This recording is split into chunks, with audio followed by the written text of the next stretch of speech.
And good evening, Dennis. Good evening.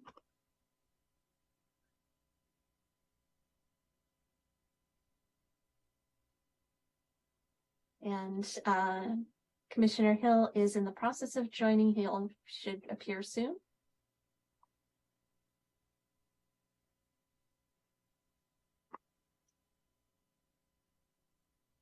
Hey, everybody. Good evening. Oh, okay.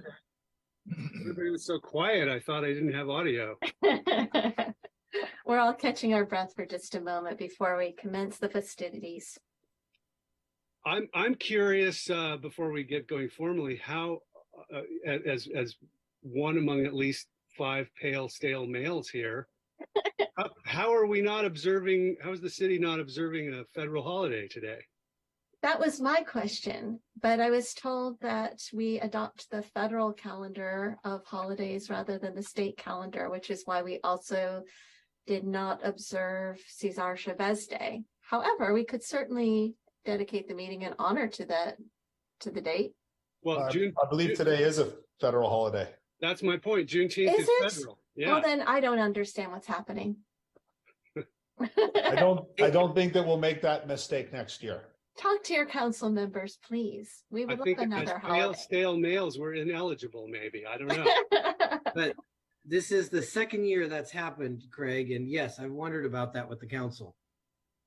Well, let's just make a When point. I brought it up last year, I was told, nice try, Evans. But that was in-house. Okay. I think we're ready to go. I think we got all the people I know here, including Mr. Caswell. Good evening. How are you? Pleasure to join you. Okay, here we go.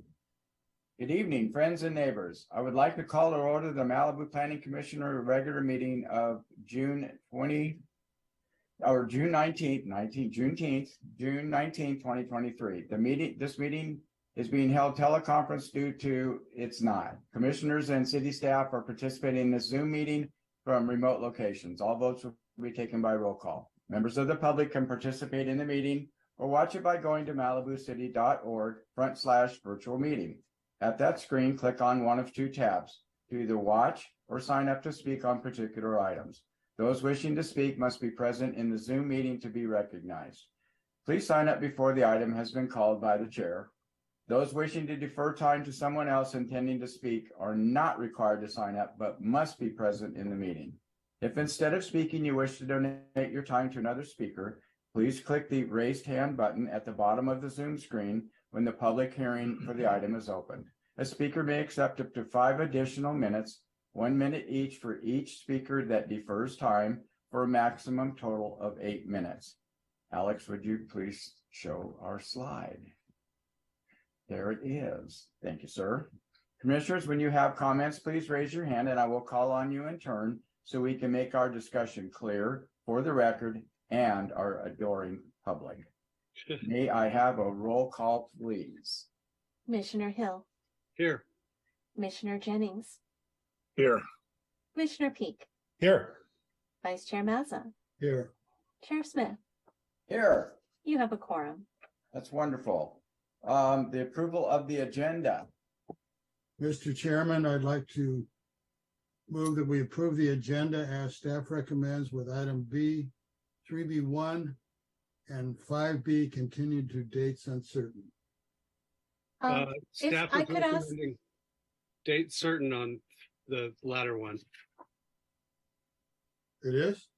we are. They requested a date certain. Yeah. We're requesting a continuance to August 7th, 2023 for item 5B. I amend my motion to that. Thank you. I'll second it.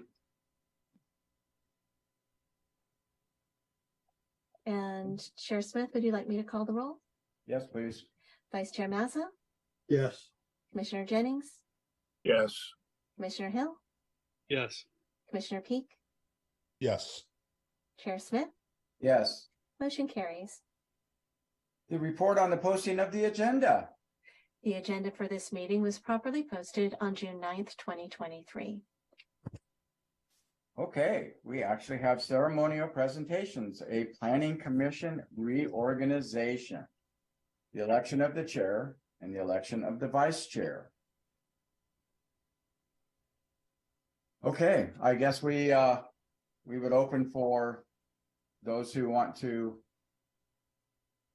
have someone to run. I'm looking at a hand up already with Commissioner Hill.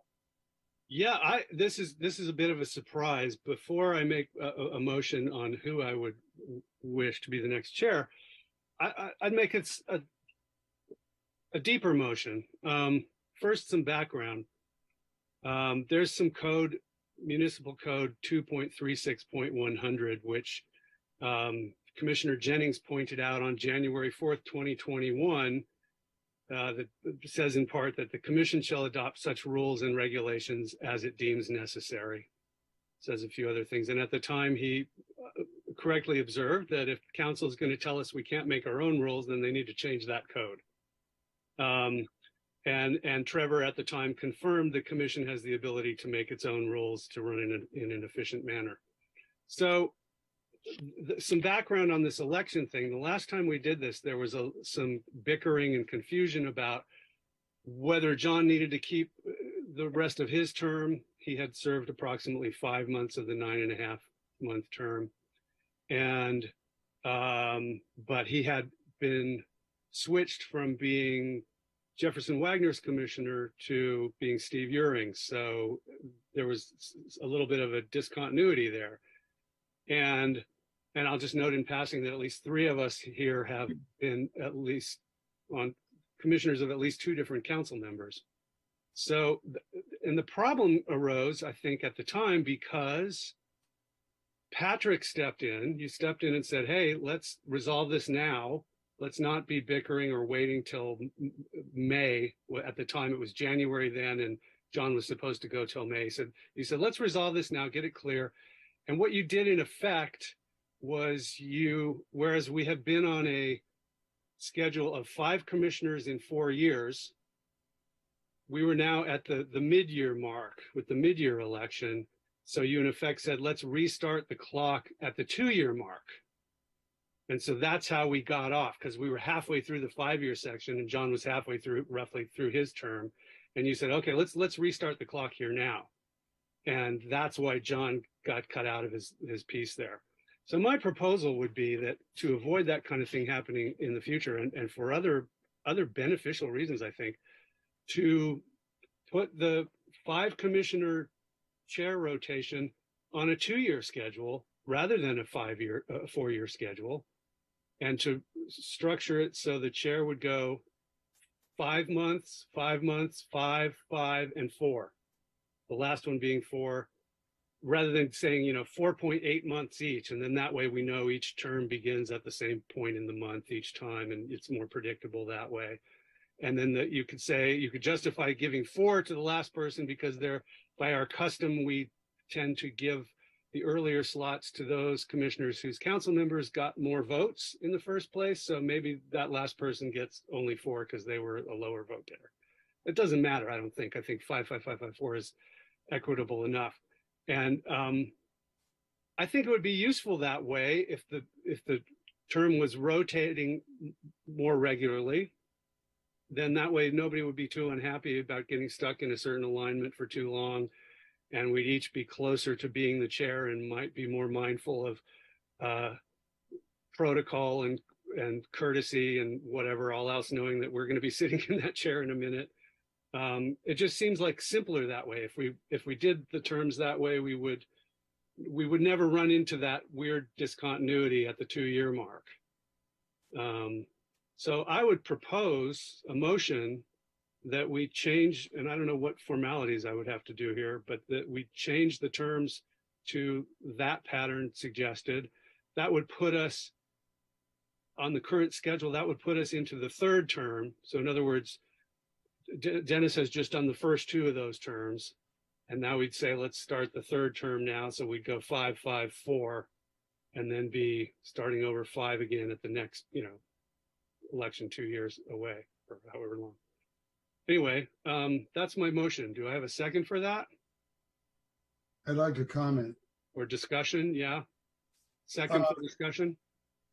We do have resolution number 12-59 that lays out the protocol. I think you all got it with your packet this time.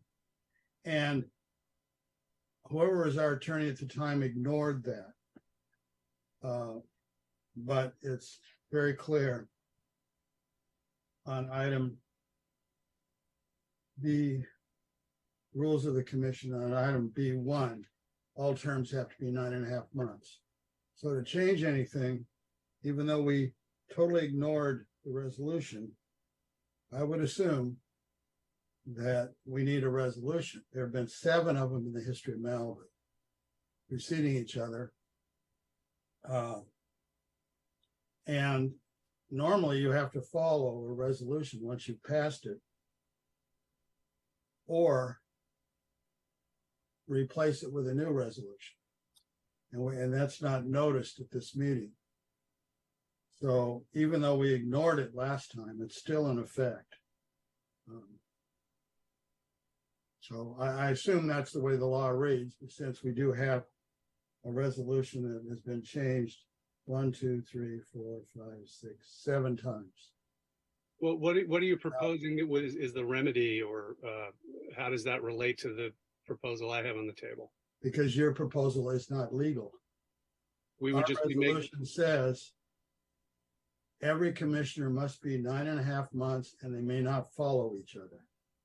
my proposal would be to change the resolution. I know, but I believe, and this is coming to have to be with Patrick, it's a 7-page resolution. And we would have to notice a new hearing for a resolution for the planning commission. Correct. And so if the direction from the planning commission was to come back with modifications to that resolution number 12.59, I believe that would be appropriate at tonight's hearing, albeit it would not be fully effectuated. As it pertains to the 9.5-month term, Vice Chair Mazza is correct. That's what it says in B1. However, in other parts of that resolution, particularly, I believe let me take a look here, D, it does allow for the Planning Commission via a vote to temporarily suspend rules not governed by the Malibu Municipal Code or Government Code, because those 2 provisions do not mandate a specific term for chair and vice chair. The Planning Commission does have some discretion should it, feel the need to exercise it. Now, so you're saying a resolution does not have to be noticed? That's not what I said at all. I said that if the direction from the Planning Commission tonight were to bring back a modification to this resolution, that would be appropriate direction tonight. So that would say we would have no election tonight, correct? If that is the will of the Planning Commission, that is fine as well. I think we could go either way probably, and just like have the election, but bring the thing back. And if it would turn out that person serving would either do the 5 months or the 9.5 months. Well, I see Rebecca's got her hand up. Let's talk to her real quick. Just for clarification, on our last reorganization, it was at a 9.5 month mark. And then the next appointment was for 9.5 months. I am seeing back in February 6th of 2017, there was an exception to that says a 4-month term due to an election being held and newly appointed commissioners. There was one other time in August 17th, 2015, where I believe Vice Chair Mazza served as vice chair for 11.5 months, and Ruhi Stack served as chair for 11.5 months due to a scheduling error. The rest of the history appears to have been at 9.5 intervals. It also happened January 19th, 2021. John had been elected in August, I believe, of 2020, and was due to go through May. And we had the election, and Commissioner Jennings was the chair then, and then I followed him before we came to Dennis Smith. I see. And yeah, nobody put a note on that and it preceded me. So I am seeing that John began as chair on August 17th and Commissioner Jennings took the seat on January 19th of 2021. Yeah. Commissioner Peak, you had your hand up, yes, no? I was just going to comment because I'm going to say that take the back seat as the newer person to this board relative to all of you guys. That I guess I just didn't understand what the reasoning would be to change it if it's been working fine for a long time. I guess that's where I would come at it from. If there's a reason to change it, But there's no issue with that. I just want to. I feel like it had worked like that for a long time, and if there's what's the reason to not continue with that?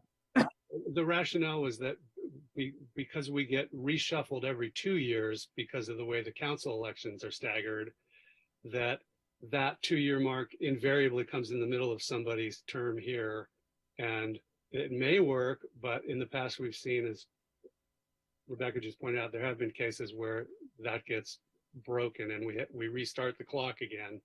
So it's we end up with these partial remainder sessions unless we were syncing to a 2-year period. Understood. Commissioner Jennings. Yeah, well, you've obviously put more thought into this than I have, but my memory is that we ended up in that situation because the city went from an April election to a November election. And that's what caused the discontinuity. We had newly elected council members who then had their own appointees, and that's the reason it ended up the way it is. I don't have any feelings very strongly about it. It might be more fun to rotate it more quickly. I don't have any reason why that wouldn't work, but I think if we're going to try to do that, we ought to just go ahead. We ought to do our election now, and then if you want to bring back a resolution, maybe fleshing out what the idea is. I was a little confused about what you had in mind, but doing it on a 5-year basis is okay with me. I don't have any quarrel with it. So that's my thought. Well, that would be my motion then, to bring it back, and I can think about it with staff if they want, or if it's not clear already, and bring back something for discussion. Yeah. Vice Chair Mazza. Which would mean we do the 9.5 months tonight. We'd do the election tonight, and then that person would either do the 5 months or the 9.5. I mean, presumably that won't cause any personal problems to wait 2 weeks to know how long they're going to be serving or whatever. I guess the attorney said, well, the next resolution will have to figure that out. Correct. Yeah. But once again, just to reiterate, that 9.5 month term was set at the discretion of a previous planning. That can always be changed. There's no government code or municipal code provision that mandates that length of term. So if the idea tonight was to elect a chair and then vice chair, and then at a subsequent meeting, potentially reduce those terms, that would be allowable by the Planning Commission. Let's think about it, right? Let's elect somebody tonight and think about it and come back with a thing, and it'll either be like, yeah, this is a great idea, or no, there's something about it that just really is a hang up and it'll be obvious. Well, the thing about the 9.5 months is everybody gets a shot at it. So, well, this you'd get, everybody would get the shot, and the other way, not everybody gets it. I don't. okay, well, that's the case. I don't know that you have you're proposing, we'll talk about it later, but let's elect tonight. So, Yeah. Okay. But I think we need to have at least consensus, right, to bring back the motion. Yes, and I would also ask that you restate the motion. I'm not sure that I am clear on the motion. I believe I have it, but Commissioner Hill, go ahead. You can restate it for the Well, benefit of the group. if you have it and you're going to restate it anyway, then go ahead. And so it was my understanding that, once again, at least your motion would to be bring back a potential amendment to resolution number 12-59, specifically the terms of the chair with the following, terms: 5 month, 5 month, 5 month, 5 month, and then a 4-month term. I understand that you had made some statements about, well, that's based off of the lowest vote getter of city council, and that kind of coincides. I will say, though, that the planning commission is not bound by that. Right. The planning commission, you guys can elect whoever you want, provided you comply with the existing rules, or I guess you could vote to temporarily suspend them. So I don't think I would come back to state that the lowest vote. I agree. Right. And so it's just 5 month, 5 month, 5 month, 5 month, 4 month. So every 2-year period, every person would at least rotate, albeit one would get a 4-month term in comparison to the 5-month terms for the other 4. And the only other question might then be just exactly, I mean, ideally, this is synchronized with the council terms, the beginning of after the election, the January meeting, or it has to be a January meeting because they start in December, they appoint. So the first planning commissioners are in January. So it would be synchronized to that starting at that January meeting. Well, then you would have to have the motion start a year from then. No, because you can just count on a calendar, and I think we should be correct now if Okay. in All effect, right. I think we beat this horse. Commissioner Peak. I was just going to add that, just, Craig, if you want to talk with staff and come up with that plan, like I don't think there's any objection to it. I'll just work backwards from whatever the date is to whatever point we're at now. And exactly. yeah, okay. Yeah, good. That was my concern, was sort of what was brought up, was how do you go into that right now, knowing that you're not in that 2-year, cycle. And I remember when we were, I was on council when we moved the voting date, right? And my comment was, I'm willing to take a shorter term or a longer term, whatever the staff decides is the best thing to do. Right? If we push it a couple years and start it in a couple years, or we start it now, however that makes the most sense. I don't see any opposition to that. Yeah. Commissioner Jennings. No, I'll discuss it when it comes back. Okay, I'll second if we need a second. Or I'll make the motion that Patrick made. We need a motion. Okay, so we have a move from Commissioner Hill. So Vice Chair Mazza, you will be the second on it.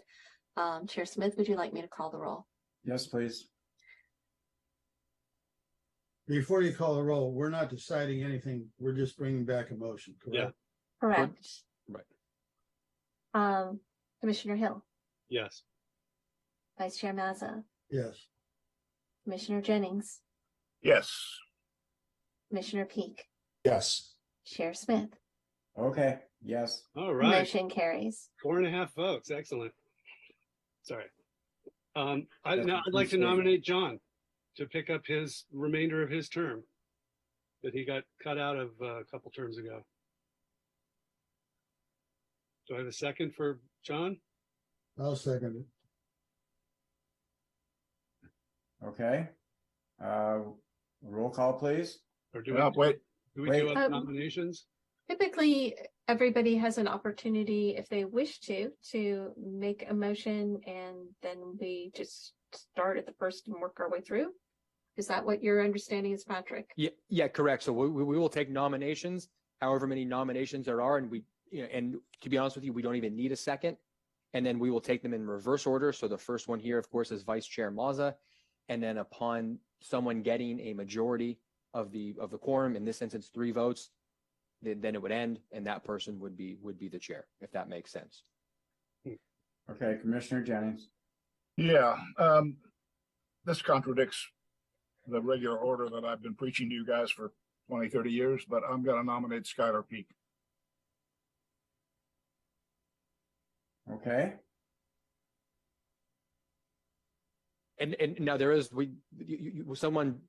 Commissioner Peak does have to accept the nomination. So while you don't need a second, we're not going to foist it or force anyone to do it if they do not want it. Commissioner Peak?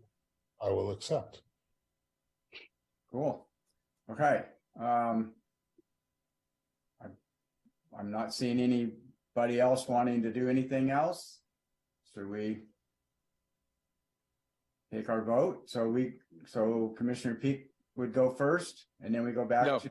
No, we no, would, no, no. we would no. actually begin with, I'm sorry, go ahead, Patrick. No, you had it right, Ms. Evans. We Start would with- actually begin with commissioners casting a vote for yay or nay for Commissioner or Vice Chair Mazza, I believe. And actually, last go round, what we did is we went through and said these are the nominees. You tell me which we should have done, Patrick. And then each commissioner named who their vote was cast for out of those two nominees. Which would you prefer tonight? And so once again, I guess that's kind of a distinction without a difference because we only have two. The only problem with that is if we had more than two nominees, we in theory, you could fail to get a majority of the quorum. In this instance, just for ease of clarity, I think we should do Vice Chair Mazza first, either a yes or a no. Okay. If he gets 3 or more votes, he is the chair. If not, we then proceed to Commissioner Peak and so on and so forth until someone gets at least 3 votes. Thank you for the clarification, Patrick. So this vote will be on your support for Vice Chair Mazza to move into the role of chair. Commissioner Hill, You're muted. Yes. Commissioner Jennings, No. Vice Chair Mazza, Yes. Commissioner Peak, No. Chair Smith. Nope. Surprise. A motion fails. The next motion we'll hear will be for Commissioner Peak to move into the role of chair. Commissioner Jennings, Yes. Vice Chair Mazza, No. Commissioner Peak, Yes. Commissioner Smith, Yes. Commissioner Hill, I'm sorry, I called you Commissioner. Chair Smith was a yes, and Commissioner Hill. Yes. Okay. Motion carries. Okay. Well, So at this time, we will administer the oath of office to our newly appointed chair, and who will then lead the discussion for election of a vice chair. So do you want me to read this statement? Actually, if you will please raise your right hand and repeat after me. I will. I, Skylar Peak, I, Skylar Peak, do solemnly swear or affirm do solemnly swear or affirm that I will diligently serve as chair that I will diligently serve as chair of the Planning Commission of the City of Malibu, of the Planning Commission of the City of Malibu, that I will support and defend the Constitution of the United States that I will support and defend the Constitution of the United States and the Constitution of the State of California and the Constitution of the State of California against all enemies, foreign and domestic, against all enemies, foreign and domestic, that I will bear true faith and allegiance that I will bear true faith and allegiance to the Constitution of the State of California, to the Constitution of the State of California, that I take this obligation freely that I take this obligation freely without any mental reservation or purpose of evasion, without any mental reservation or purpose of evasion, and that I will well and faithfully and that I will well and faithfully discharge the duties upon which I am about to enter. discharge the duties upon which I am about to enter. My personal thanks to Chair Smith and welcome Chair Peak. At this time, you will lead the election of the vice chair. All right. Do we have any nominations for vice chair?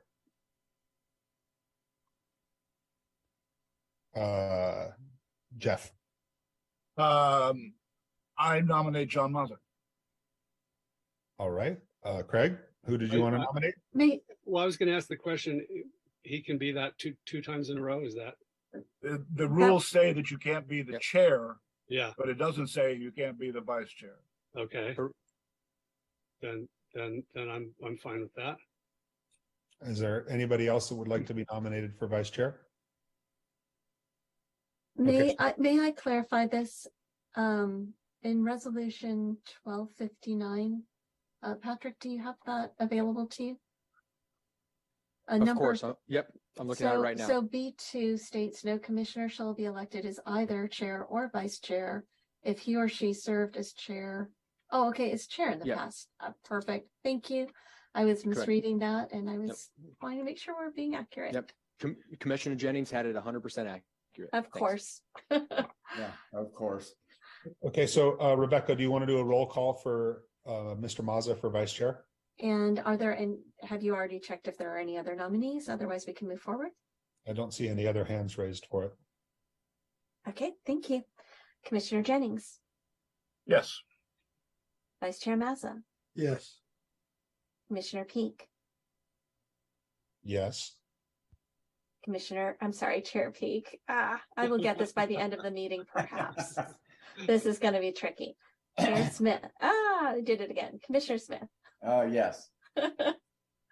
Okay, it might take a meeting or two. Commissioner Hill. Yes. Motion carries. And Vice Chair Mazza, if you Yes. please raise your right hand Oh. and repeat after me.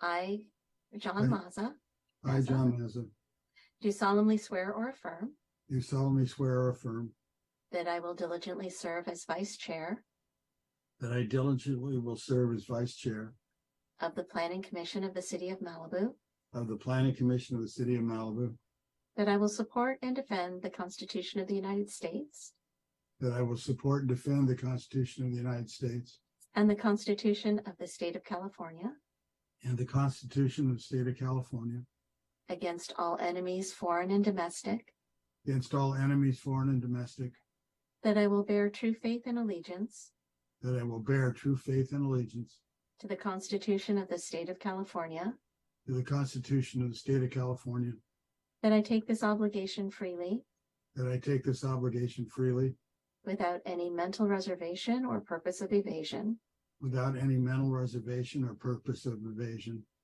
and that I will well and faithfully that I will well and faithfully discharge the duties upon which I am about to enter. discharge the duties upon I am about to enter. Thank you, Vice Chair Mazza. Thank you. Okay, I think we're now on item 2, written and oral communications from the public.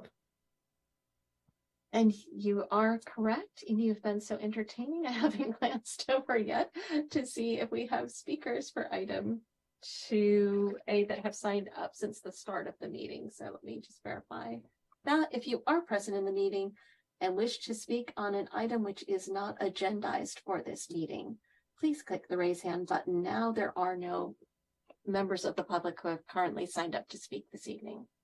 I do see a hand up from Colin Drummond. We want to If you could unmute for Colin, please. Hi, it's actually Joe. Okay, Joe, let me switch names here and I will have a speaker clock ready for you in just a moment. Okay, ready for you.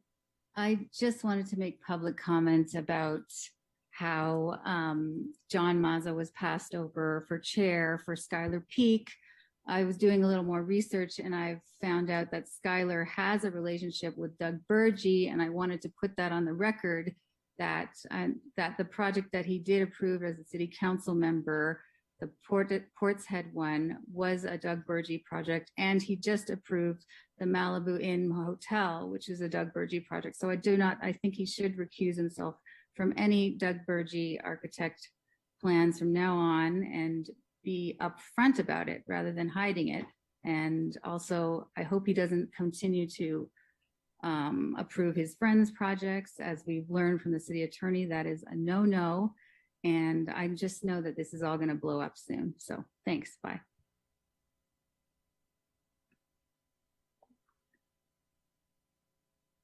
Okay, well, I guess news to me on what's going to blow up, but I guess you can't have an acquaintance in the community at all, and nobody can be friends with anyone. Anyways, any other public comment, Rebecca? If there are any other speakers present in the meeting who wish to speak on an item not agendized, please click the raise hand button now. And seeing none. Okay, do we have any staff comments or commissioners? Any comments from any commissioners? Craig? Yeah, basically two things, one short and one longer. Just the short aside is just, there's so much public discourse in recent years about how the internet in particular has made people more contentious, and we behave more badly to each other and have shorter fuses and et cetera, et cetera. And I realized the other day, it's just an aside, that I hadn't heard anyone, I hadn't read anywhere the word courtesy in a long time. This notion of courtesy seems to have disappeared from the public discourse. So I just thought I'd put that on the table and have you think about the concept in your daily life and in these meetings, and that it's not just the white telephone at the airport, but that's actually something that we have kind of forgotten about and want to keep a hold of. Okay, this is a proposal that I think should be a motion, and you've probably never heard it, but this falls under our powers under the section 2.36.100 that we were just talking about, to be able to set our own meeting operations, shall adopt such rules and regulations as deems necessary or matters relative to our work and administration. There are definitely benefits to in-person meetings, right? But I think council and others have taken it as an article of faith that in-person meetings are automatically superior to the Zoom sessions. And I think I kind of thought that originally when we started in on this, but after a couple of years, I think they both have their virtues. And we've heard a lot about how great in-person are. So let me just point out on Zoom, there are a few better things. I think it provides more of a roundtable environment for us. More immediate relationship in the room. As you can see facial expressions, you can't pick up all that on the dais, especially when staff is all the way down at the other end of the room, and it's a bigger, more expansive situation. So there's some virtue in Zoom in the way we're all kind of compressed into this one world. I also think it allows us to review materials in a more timely and effective way. Like, for example, I can hold my iPad up to the screen and show something from the staff report and illustrate it really quickly. That all we have in the live meeting is what, by whatever grace, made it into the applicant's or the staff PowerPoint. But if it didn't make it into that, then we don't have that graphic on hand. And usually when you have to do it in the live situation, it's like, Alex, show us sheet B12. Upper left-hand corner, no, is the slide, no, is the slide near the beginning, no, the next slide, no, another slide. And there's always that little dance, whereas here it's just, here's what we're talking about. And I think the Zoom format allows the chair to keep better control of a meeting. That's not usually a problem, but the mic is either on or it isn't. So that kind of makes things a little more efficient. And of course, it obviates the travel costs at over $5 a gallon now for several dozen people to show up at a meeting. Those costs start to add up. And by the way, a few years ago, the city did declare a climate emergency, for what it's worth. So here's the proposal, and the motion would be to take the benefits of the in-person and the Zoom, and just as a matter of practice, assign our first meeting per month to a live in-person meeting, and then our second, or if there's the occasional third meeting, to do that via Zoom, or do the second one via Zoom and leave the third one up for discussion, whether it needs to be Zoom or live.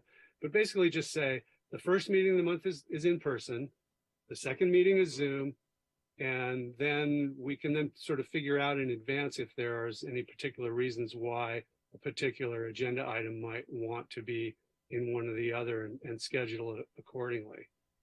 And I think it wouldn't be too tricky if we just standardized it that way, just to say first meeting of each month, they're at City Hall and the other's not. So that would be my motion. And sorry, Chair Peak, if I may, there are some legal components to that. As long as the right, and so once again, I kind of want to give the holistic view that as of right now, the Planning Commission is meeting virtually under what is known as AB 361. That sunsets January 1, 2024. I have no idea what the state legislator is going to do. However, all signs indicate that they're going to let that sunset. Now, of course, during the interim, i.e. between COVID started and now, there have been different or additional teleconferencing rules that have been adopted. We won't get into the weeds about all of that, but under the pre-COVID rules, it was, hey, you need to post the agenda wherever you are. It has to be open and accessible to the public. So the typical example is I go on vacation. In this instance, let's just say Palm Springs. You're down, you say, hey, I'm staying at the insert hotel. You put the agenda on the business center. And in theory, someone could come in, sit next to you, and participate in the meeting at that public location. Now, the new rules do allow some flexibility for just cause and emergency circumstances. We don't need to get into that. I will say, though, that extending that, I'm fairly confident that after January 1st, 2024, that the ability for the Planning Commission to meet entirely virtually, absent subsequent state action, will be prohibited. So just something to keep in mind, that after that January 1, 2024, that it's likely going to be not able to meet wholly by Zoom. Thank you. And I would recognize that in my motion, although it's a little anecdotal in that we don't actually know what will happen by then. Is it, Craig, anything else you wanted to add to that? That's probably it. All right, John? Well, I disagree. Jeff and I went through decades of public meetings, and one thing I think is happening to our society is we're getting split off from each other.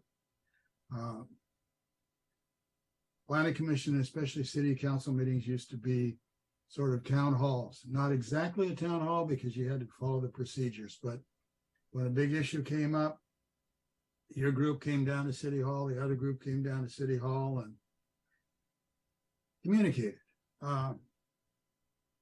So I think it is a good idea to do that. I also think it's a much better, easier way to deal with asking questions of staff, since we don't even know whose staff is here in a lot of cases. Craig gave an example of you can just hold something up to the screen. I was recused of this meeting, which I saw later, where we approved a house where they had no landscape plan. And we held it up to the screen for about 15 seconds and passed it. Now it's being appealed, going to Coastal Commission, because it wasn't adequately disclosed for one part of the reason. But I think we need to have that ability to see people. And as the other point I think I would make is that I believe the city council has passed a resolution saying we start on a certain day. We can't override the city council with a resolution here. And so I don't think we can have a resolution, but we can recommend to the city council that they change something, but we can't do it as far as I know. I have other comments and other things, so hopefully this isn't it. No, go. Why don't you finish with those right now? We can just move forward. Okay. One is, when are we scheduled according to the city council to start these dual meetings? I believe it's July 17th. I think it's the second meeting in July. Correct. Okay. And then what is we have a hiatus month where we get only one meeting, and I believe it was July, but it might be August. I believe it's July. It's July. Okay, wouldn't that be the 17th? No, it's the 3rd that we are dark on, We're dark. July 3rd. Beginning of July, we're live, literally live in person, the second part of July. So we're not having a meeting on July 3rd. Correct. Okay. That does it. Mr. Jennings. Yeah, I agree with both John and Craig on the public meeting idea. It is better. It's better for the applicants for us to be there in person. You can read body language better. Here we can't even see body language. We can't see anything. I think that it makes for a better process to do it in person. However, I love the aspect of the Zoom that allows people to sit in their living room in their pajamas, and if they want to comment on something, just click on it and comment. If there's if there's something that comes up at the city council meeting that I'm sort of interested in, I'm not going to drive down there and sit through hours of preliminaries in order to talk about it. I'm only going to go down there for the really critical things.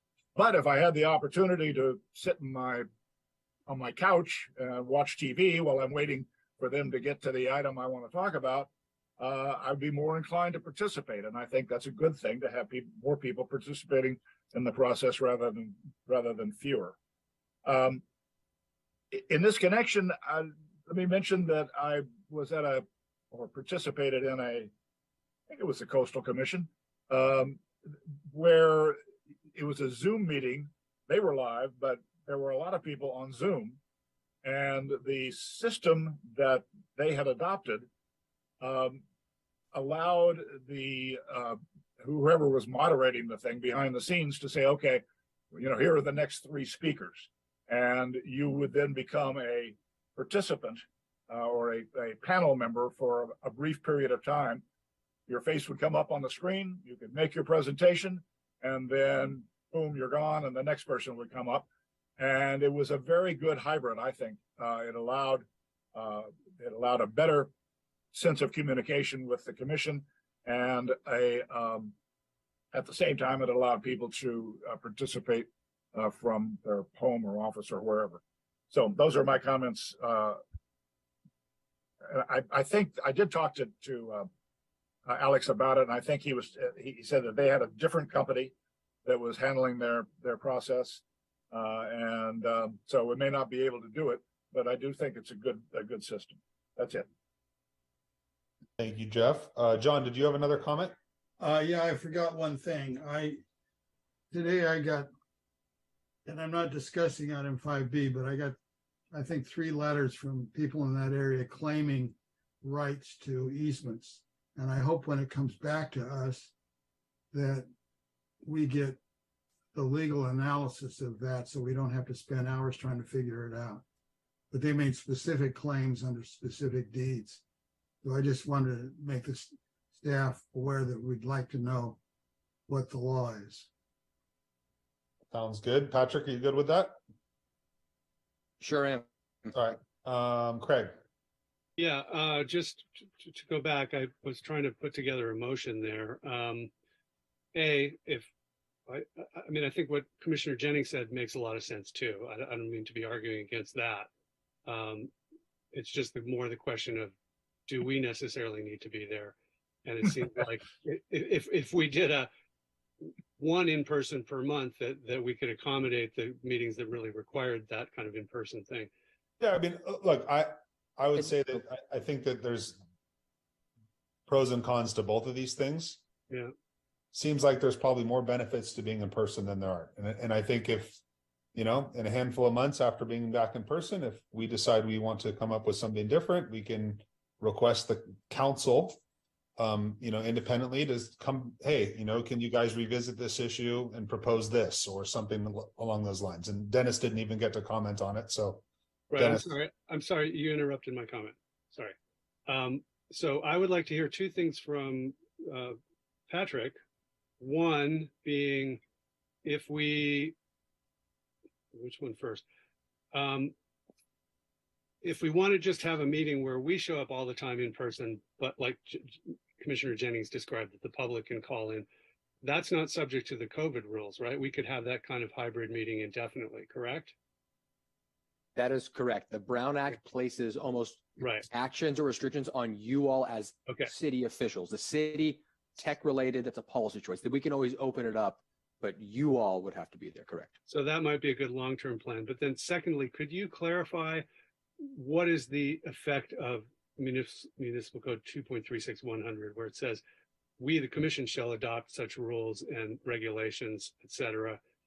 And Commissioner Jennings had said in the past meeting when this came up before, that if council wanted to change that and impose things on us, then they needed to change that piece of code. Could we not, just hypothetically, could we not decide how we want to run our meetings now, irrespective of whatever resolution they just issued? And so, you know, I'll address it first in the context of these virtual meetings and then kind of broaden out. The virtual meetings, of course, were a function of COVID, AB 361. Malibu was not alone in that. Oh,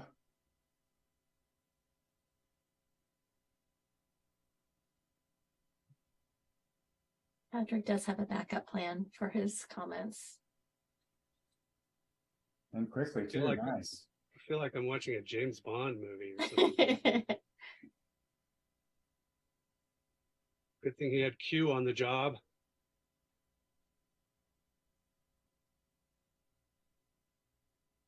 Looking good there, Director Malika. I like the green with the tie, coat. Good today, buddy.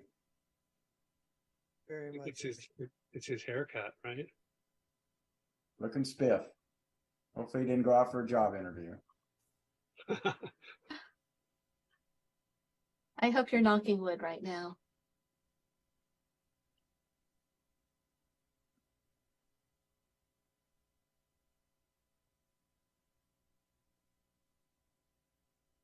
So Patrick, you want to give us a thumbs up that you're able to reconnect, or is he just no audio?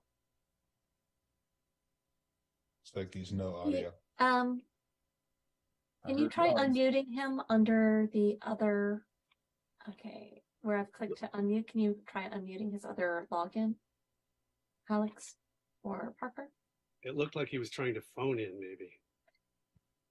He's present in the meeting under two identities. I was trying to see if we could unmute the other one.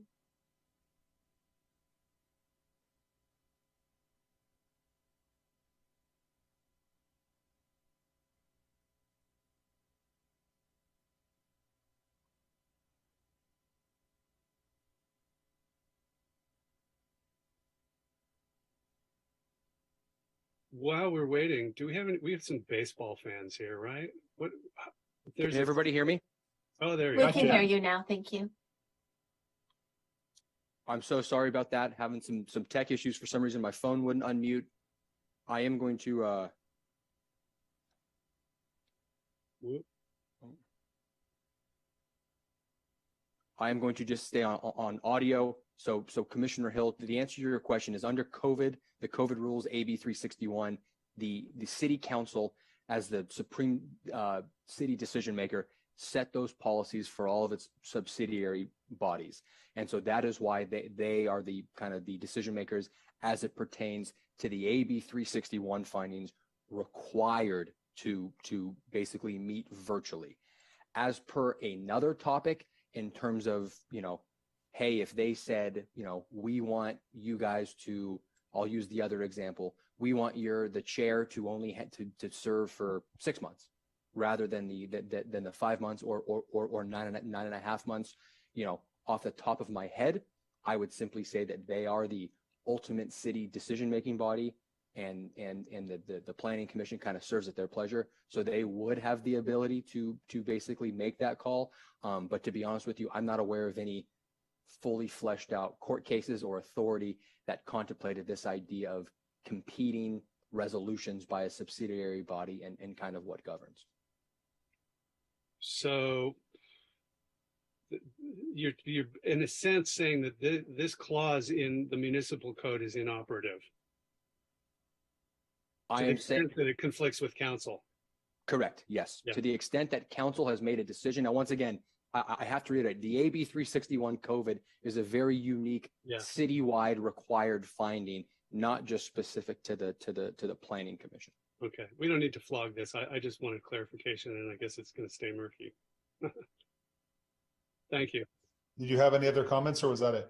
No, that's it. Okay. Mr. Smith. Thank you, Chair Peak. I believe the reason I got this opportunity is because I went to those meetings on my own for 10 and a half years. And I like this kind of thing, and I took an interest in our city, and I'm very honored to have this opportunity to be here and for when I was at the chair position. I like going.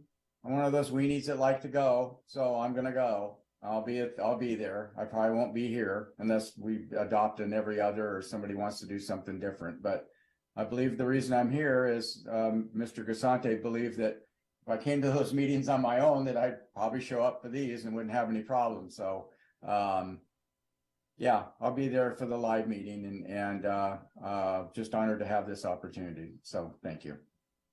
All right. Thank you, Mr. Smith. Richard, do you have any staff comments? Yes, thank you very much, Chair. I'll go through these really quick for you. So what I was going to talk about kind of already got discussed by the commission, which is starting July 17th, which is going to be our next meeting since we are dark on the 3rd. The council directed the planning commission to resume in-person meetings. And they determined that at a later date, they would look at their other commissions and committees. So for the public's benefit, I want to be clear that this information focuses on the planning commission. And they also, as part of their motion, directed that hybrid meeting procedures allow for members of the public participating in the meeting in person the ability to surrender their opportunity to speak by deferring 1 minute to another speaker, not to exceed an additional 5 minutes for any one speaker. And so just to kind of summarize that quickly, they were making a point to direct staff to inform this commission that those who are remote would not have the availability to do time donations. And in addition, remote speakers will not be signing up ahead of time. They will be acknowledged by raising their hands at the time for public comment on that particular item. That is what the city council currently does. And then also wanted to make it clear, should any applicants choose to attend remotely rather than in person, they still will be able to share their PowerPoint presentation and speak over it, provided as well that they send that PowerPoint to our IT team ahead of the meeting. However, applicants will still not be able to turn their cameras on and show their faces. So all of that starts at our next meeting. So we will be there, staff, and look forward to joining the commission. And then also wanted to announce that we had 2 new staff members start with us today. We have a new assistant planner from Ojai. His name is Alex De Silva. So hopefully you guys will get a chance to meet him shortly as we work with him and train him, and we'll have him, I'm sure, present here. And then we also brought on an additional administrative person. Her name is Lauren Williams. So she'll be assisting Rebecca. And I know this commission has brought it up, but we are behind on minutes, and Rebecca is diligently working at that. So we're getting her some help. However, we get 2 and we lose 1. One of our interns has accepted a fellowship. She is a PhD candidate, I want to say, or perhaps she already attained it from USC, and she's accepted a fellowship. And as part of that, working for the city is not one of the items she can do. So we'll be looking for another intern to bring in, because the interns, we really try to find folks that we can train and groom to bring them in as city planners and make it part of our program to bring folks into the department and build up staff. Those are my announcements that I have. Thank you very much, Chair. Thank you, Richard. Craig, did you have another comment?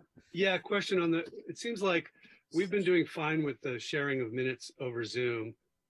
Has that, I don't think it's been a problem. Why would we not just keep doing that? We're trying to make an incentive to get people to show up in person, or why not keep doing that?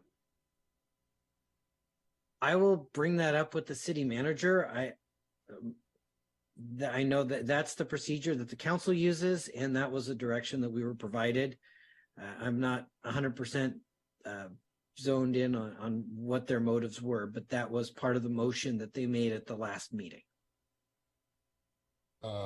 Thank you, Richard. Craig, anything else? No, that's it. All right, Jeff.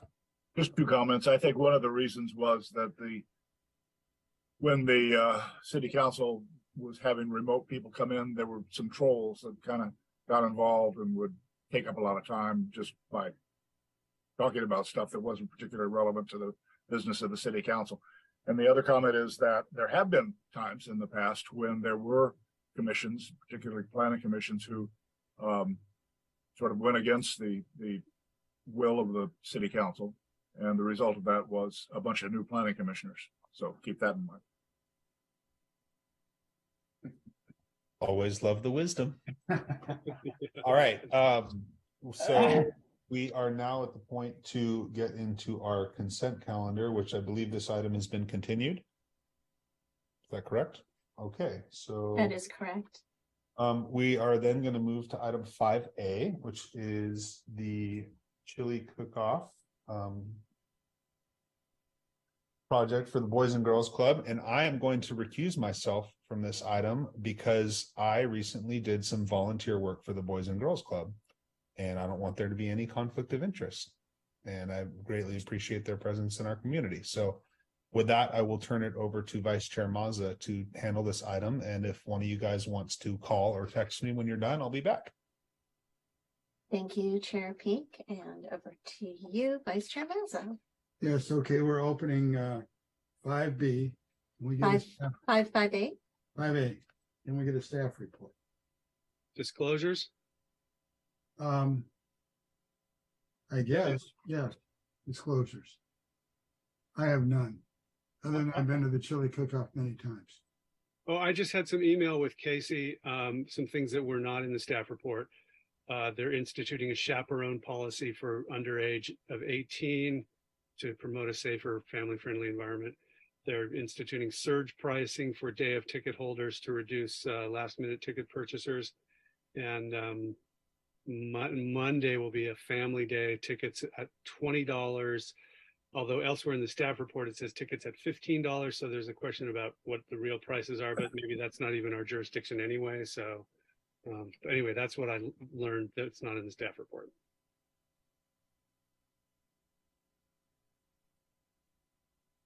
Dennis. I did talk to Casey and told her good luck with everything. I will tell you, after standing in line last year, all the kids, I looked at all those kids, and I know how many kids we've got in our school system. We don't have that many. So these kids came from everywhere, I'm going to guess, and they were hopping over the railings. And you know, the lady that was in front of me took issue with about 10 of those 14-year-olds when they all hopped over. Luckily, I don't know, about 8 of them jumped back and went back where they were supposed to. 2 of them stayed, but I think it's probably a good idea. And I bought my 4 tickets already, so I'm ready to go. Anybody else? Who are we missing? Jeff? None for me, but except that, of course, we've done the same basic hearing how many times, 5 or 6 times in a row now. So it does seem that maybe we could focus on the changes to the problems that have arisen rather than having to go over the whole thing again. Well, I think we're ready for a brief staff report. Thank you, Richard.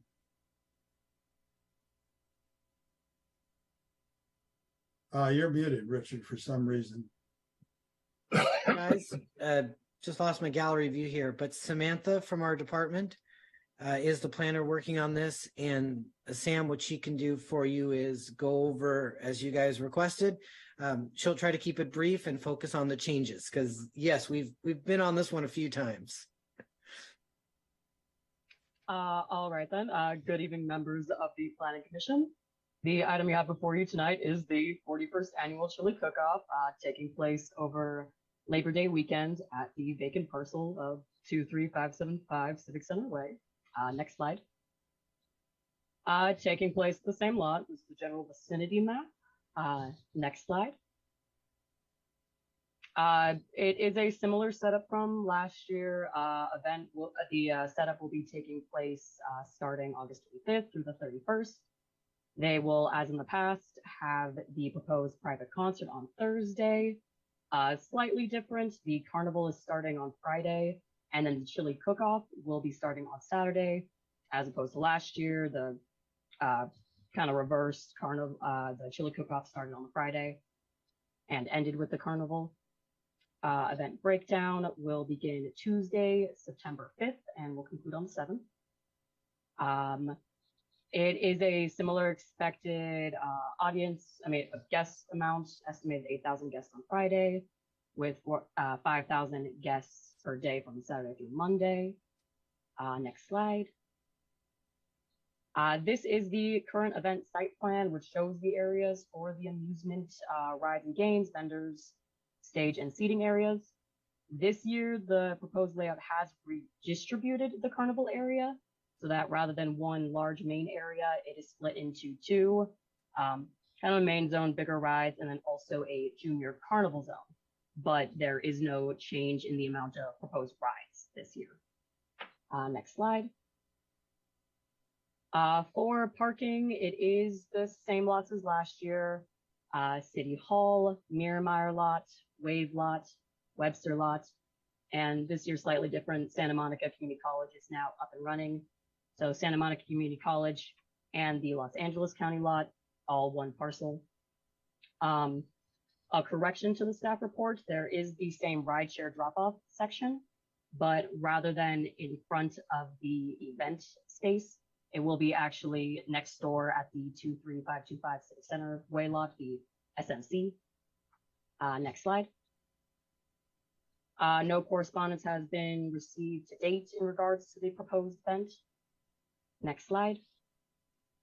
And staff recommends adopting resolution number 23-31 and approving CDP number 23-25 and TUP number 23-010.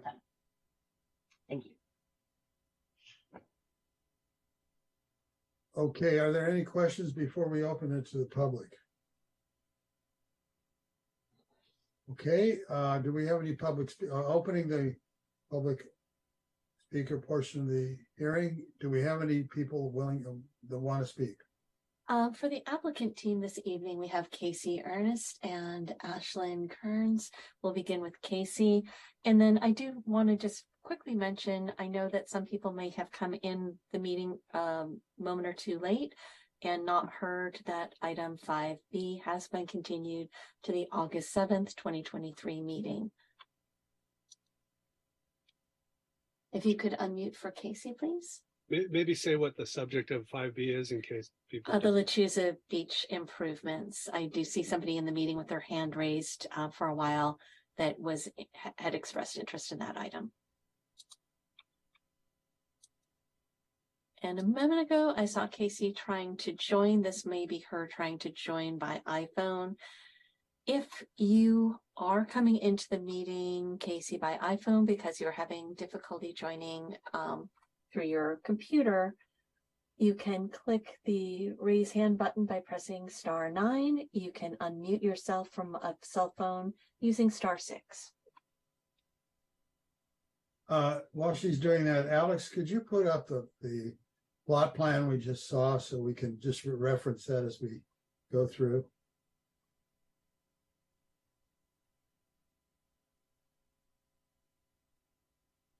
I don't think we need to read all the boilerplate. There we go. Okay, is Casey's assistant? Okay, and since Ashlyn Kearns is present in the meeting, Ashlyn, would you like to begin for the applicant team? Hi there, good evening. Can you hear me okay? Yes, we can. Great. Yes, apologies. Casey is attempting to join. I think she may be having some technical difficulties. So I will be here for her. And did you wish to provide any comment about the development at this time, or are you wanting us to wait for Casey? We can maybe give it another moment. Otherwise, I'm happy to go ahead and jump right in. Okay, thank you. Okay, so Parker and Alex, I am seeing an iPhone connected at the bottom of the list. If you can unmute and we can confirm if that's Casey. It's just identified as iPhone at this time.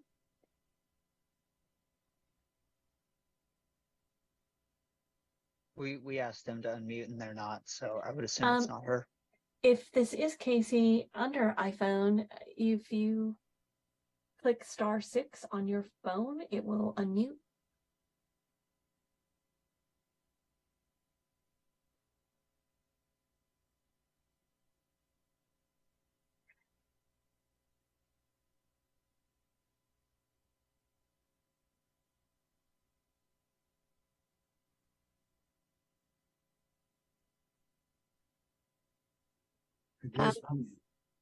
Go ahead.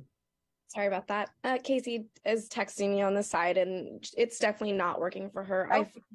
It just worked. Oh, great. I only did it 17 times, but here I am.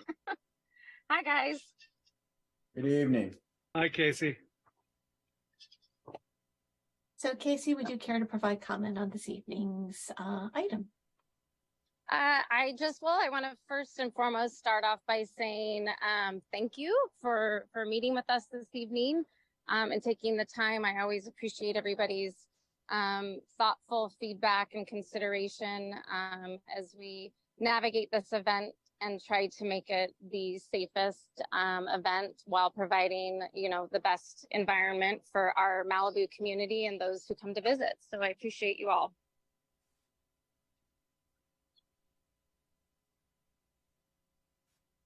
Okay, are there other speakers that may speak, and then you can reserve your time to answer their questions, or are there no other speakers? If you're present in the meeting and have not signed up in advance to speak on this item but wish to provide public comment, please click the raise hand button now.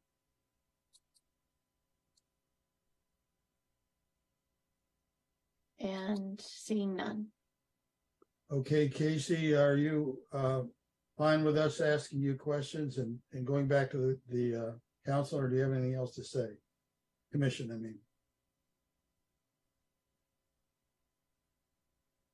Is she still hooked up? She is. Did you hear what I said? So Casey, if you wish to say anything further or would just... Sorry, I was muted again. I'm great with moving forward and addressing any questions that you may have. Thank you. Okay, we'll close the public hearing right now and open it up for questions. Please raise your hand so I can direct them. Craig? Yeah, I have, I don't know, half dozen or so, probably all pretty small things. And it would probably be good just to have Casey unmuted so she can jump in as needed. First one, the work hours are spec'd at 7 a.m. to 7 p.m. The standard municipal code for Saturdays says 8 to 5. I'm guessing that 7 p.m. is still fine for Saturdays, but I wonder if for the several dozen people around who live on the hill up there, whether we'd want to say Saturday morning start at 8 instead of 7. And would that be a hang up for Casey, or would that to accommodate those residents there? Or do you need that extra hour in the morning?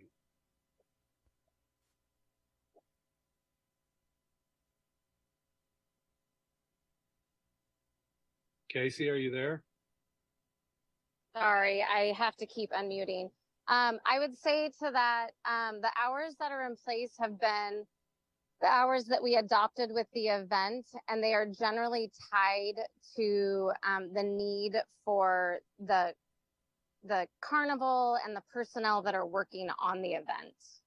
So starting an hour later on Saturday, that doesn't work for you. I think it would create a lot of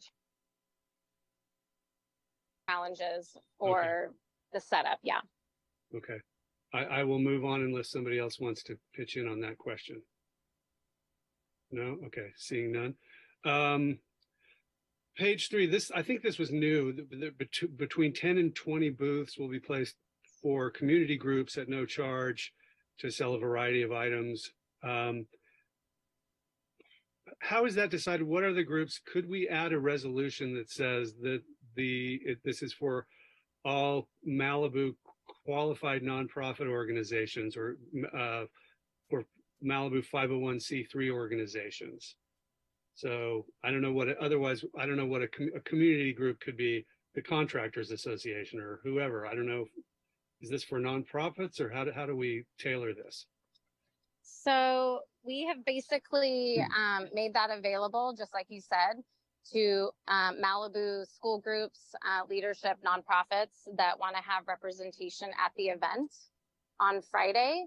And it, Rotary, Optimus, anybody, first come, first serve, who would like to have representation. So that's the whole point of that. And you just kind of described it as how we have facilitated it the last few years.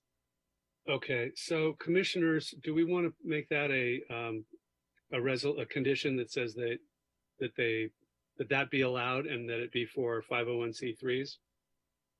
I would agree with you if we do nonprofit instead of 501c3, because there's other types of nonprofits. Right. But I would not like to open it up to anybody. Then it'll be a free for all. And it's first come, first serve for a certain amount of space. So if we could get consensus to make it's for community nonprofit groups, I would go along with that. Does anybody else have any discussion? Yeah, hang on, I'm doing my thing here. Jeff is talking, but he's muted. Yeah, I'm just trying to think of if there are groups other than nonprofit groups. I can't think of any right off the top of my head. Contractors Association would be a nonprofit group too, but yeah. So the reason we started this, even the first year that we did the event, was that we recognize that this event is predominantly attendees who are coming from out of town and that are not, local Malibu folks, and that we also have limited opportunities to highlight the great work that's being done in Malibu, whether it's the part of our PTAs and our schools or Optimus and Rotary and our other amazing organizations. So the goal is very much that it is local representation, and anyone's welcome to apply, but it is based upon space, and it is for Friday night only, which is, the AKA locals night. That's how it's been structured. Right. So commissioners, do we need a resolution on that? Well, we're going to have a resolution at the end. Let's just do this like we do straw polls. Right. I'd like to add to that government agencies. So if we had like the fire guys like we had at Safety or something wanted to have a booth, we wouldn't exclude them automatically.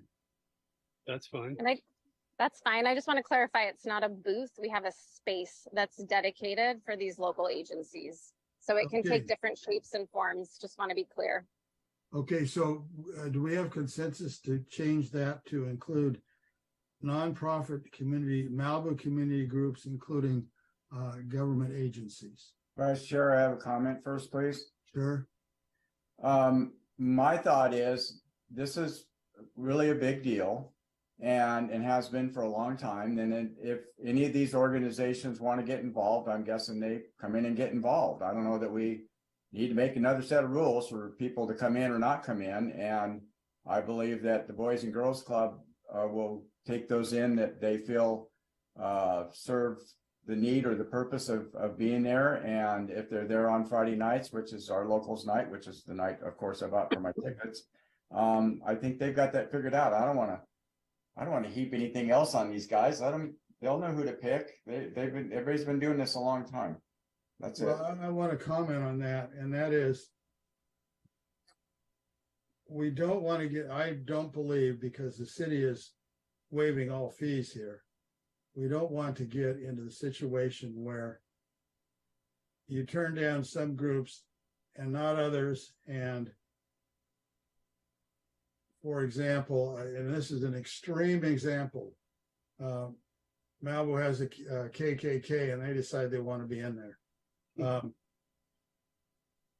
We want to have it not, we want to make sure it is not challengeable by organizations that would not fit in that category.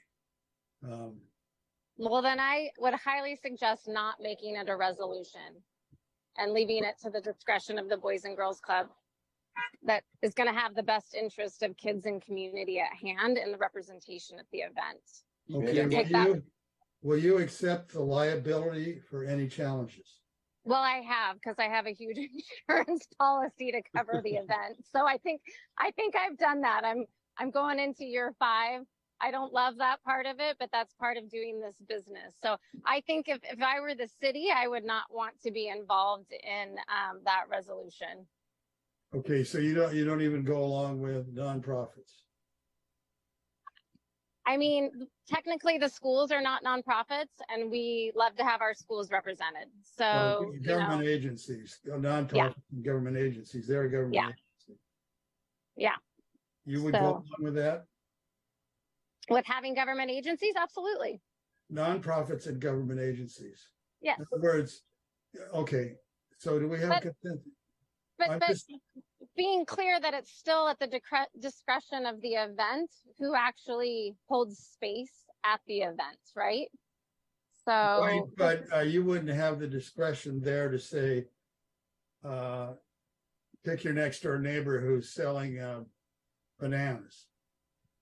If she's not a nonprofit. We do have discretion because it's based upon, space, alignment with the community, what doing in the community. These are free spaces. We don't charge for these. That's so we have to. Yeah, that's my point. The city's sort of paying for them. So if you had a nonprofit come in and you turned them down, and then you took a for-profit, say somebody selling bananas, that kind of goes against. Right, but we're not going to take a for-profit at the expense of the nonprofit because we've already designated that footprint. Okay, so is there a problem with restricting it to nonprofits? Not at all. And government agencies? Nope. Okay, so do we have consensus on that? Jeff, do you have something to say? Yeah, this goes back to what I said at the beginning. If this is a change from what's happened in the past, then I'm willing to discuss it. But as far as I'm concerned, if it's not broke, don't fix it, leave it alone, and let them run their show. Well, there's a lot of changes in here from last year. Yeah, is this a change? I brought it up because I didn't recall it. It wasn't familiar to me. This is not a change from last year. No, every year we've had nonprofits and local entities represented at the cook-off. Have you ever had for-profits? Of course, there's many for-profit entities who pay to have booths at the chili cook-off. No, I mean in this free area. No. Okay, John, I think we've worried this enough. Okay. I still have well, Casey's picked up the liability anyway, so yeah. So a handful more things. There's a condition that I don't know how it's relevant. Condition 24: riding bikes in Legacy Park is prohibited. Does that have anything to do with the cook-off? It was taken from the previous year's conditions of approval. It was just in there. I mean, fine, leave it there. I guess I'm just calling it out as kind of odd. Okay, Craig, you got some more? Yeah. Wondering, I don't know whether there's any call for rodenticide or anything, but in this sort of temporary event thing, but if there were, would we want to be conditioning that? That's kind of a new thing in the city. Let me ask Richard a question. Are they covered by all the city municipal codes? Is Richard there? I am. I'm a little bit confused by the question. So it is on our lot, which I believe would fall under the city's earth-friendly management plan. Okay. And so, like City Hall, folks aren't supposed to go around City Hall spraying bug killer animal or any of that kind of stuff. Being that that's our lot, I wish someone from community services was here, but I believe that extends to it. Nevertheless, Sam, did we not put I know this isn't a development permit, but there's no development being approved here, permanent. But we could always put the condition in there that we put on all our other CDPs. Sam, is there an issue with that? Oh, we can add it. It's not a standard condition for temporary use permits, but it can be added as a site specific. But it would already be in violation of our city's policy on how we manage our properties. That'd be great if it's relevant. I don't know, whether that's needed for such a short event or not, but. No harm, no foul. Yeah. It does serve notice. Yeah. These are carnies, part of them. Yeah. Okay. Does anybody have any problem with that? Okay. Casey, do you have a problem with that? I have no problem with that at all. Okay. Excellent. Do we need a condition to support her plan to do the chaperone policy for ages under 18? Or is that just that's their thing and we don't need a condition for that? That's their thing. Is that accurate? Correct. We don't care about that? Okay. Fire extinguisher at each parking lot. That was a condition at one point for the chili cook-off. That was a condition as of last year, and I think we plan to do the same. Okay, so it's not in there though. So do we have any problem with that provision for parking lots? Okay, and you don't have any problem, Casey? No problem. And do you have you have a person charging people to go in the parking lots or something that can operate it, right? Yes, we have the Port Hueneme Explorers Sheriff's Program who's in charge of parking lots, and they do a great job. So you just hand them a fire extinguisher and say if a car lights on fire, put it out? I think it's a little more involved than that. Well, I'm trying to be brief. Yeah. Hardly. But yes, the necessary equipment is in place, and each lot is staffed with a sheriff's from Port Hueneme Explorers Program equivalent, or one of our private security. Okay, and I would suspect that would be condition 26. Added to condition 26. Craig? Yeah, two more. Right now there's a condition, turn off lighting as soon as possible after 10 p.m. Could we just add to that no later than 11 p.m.?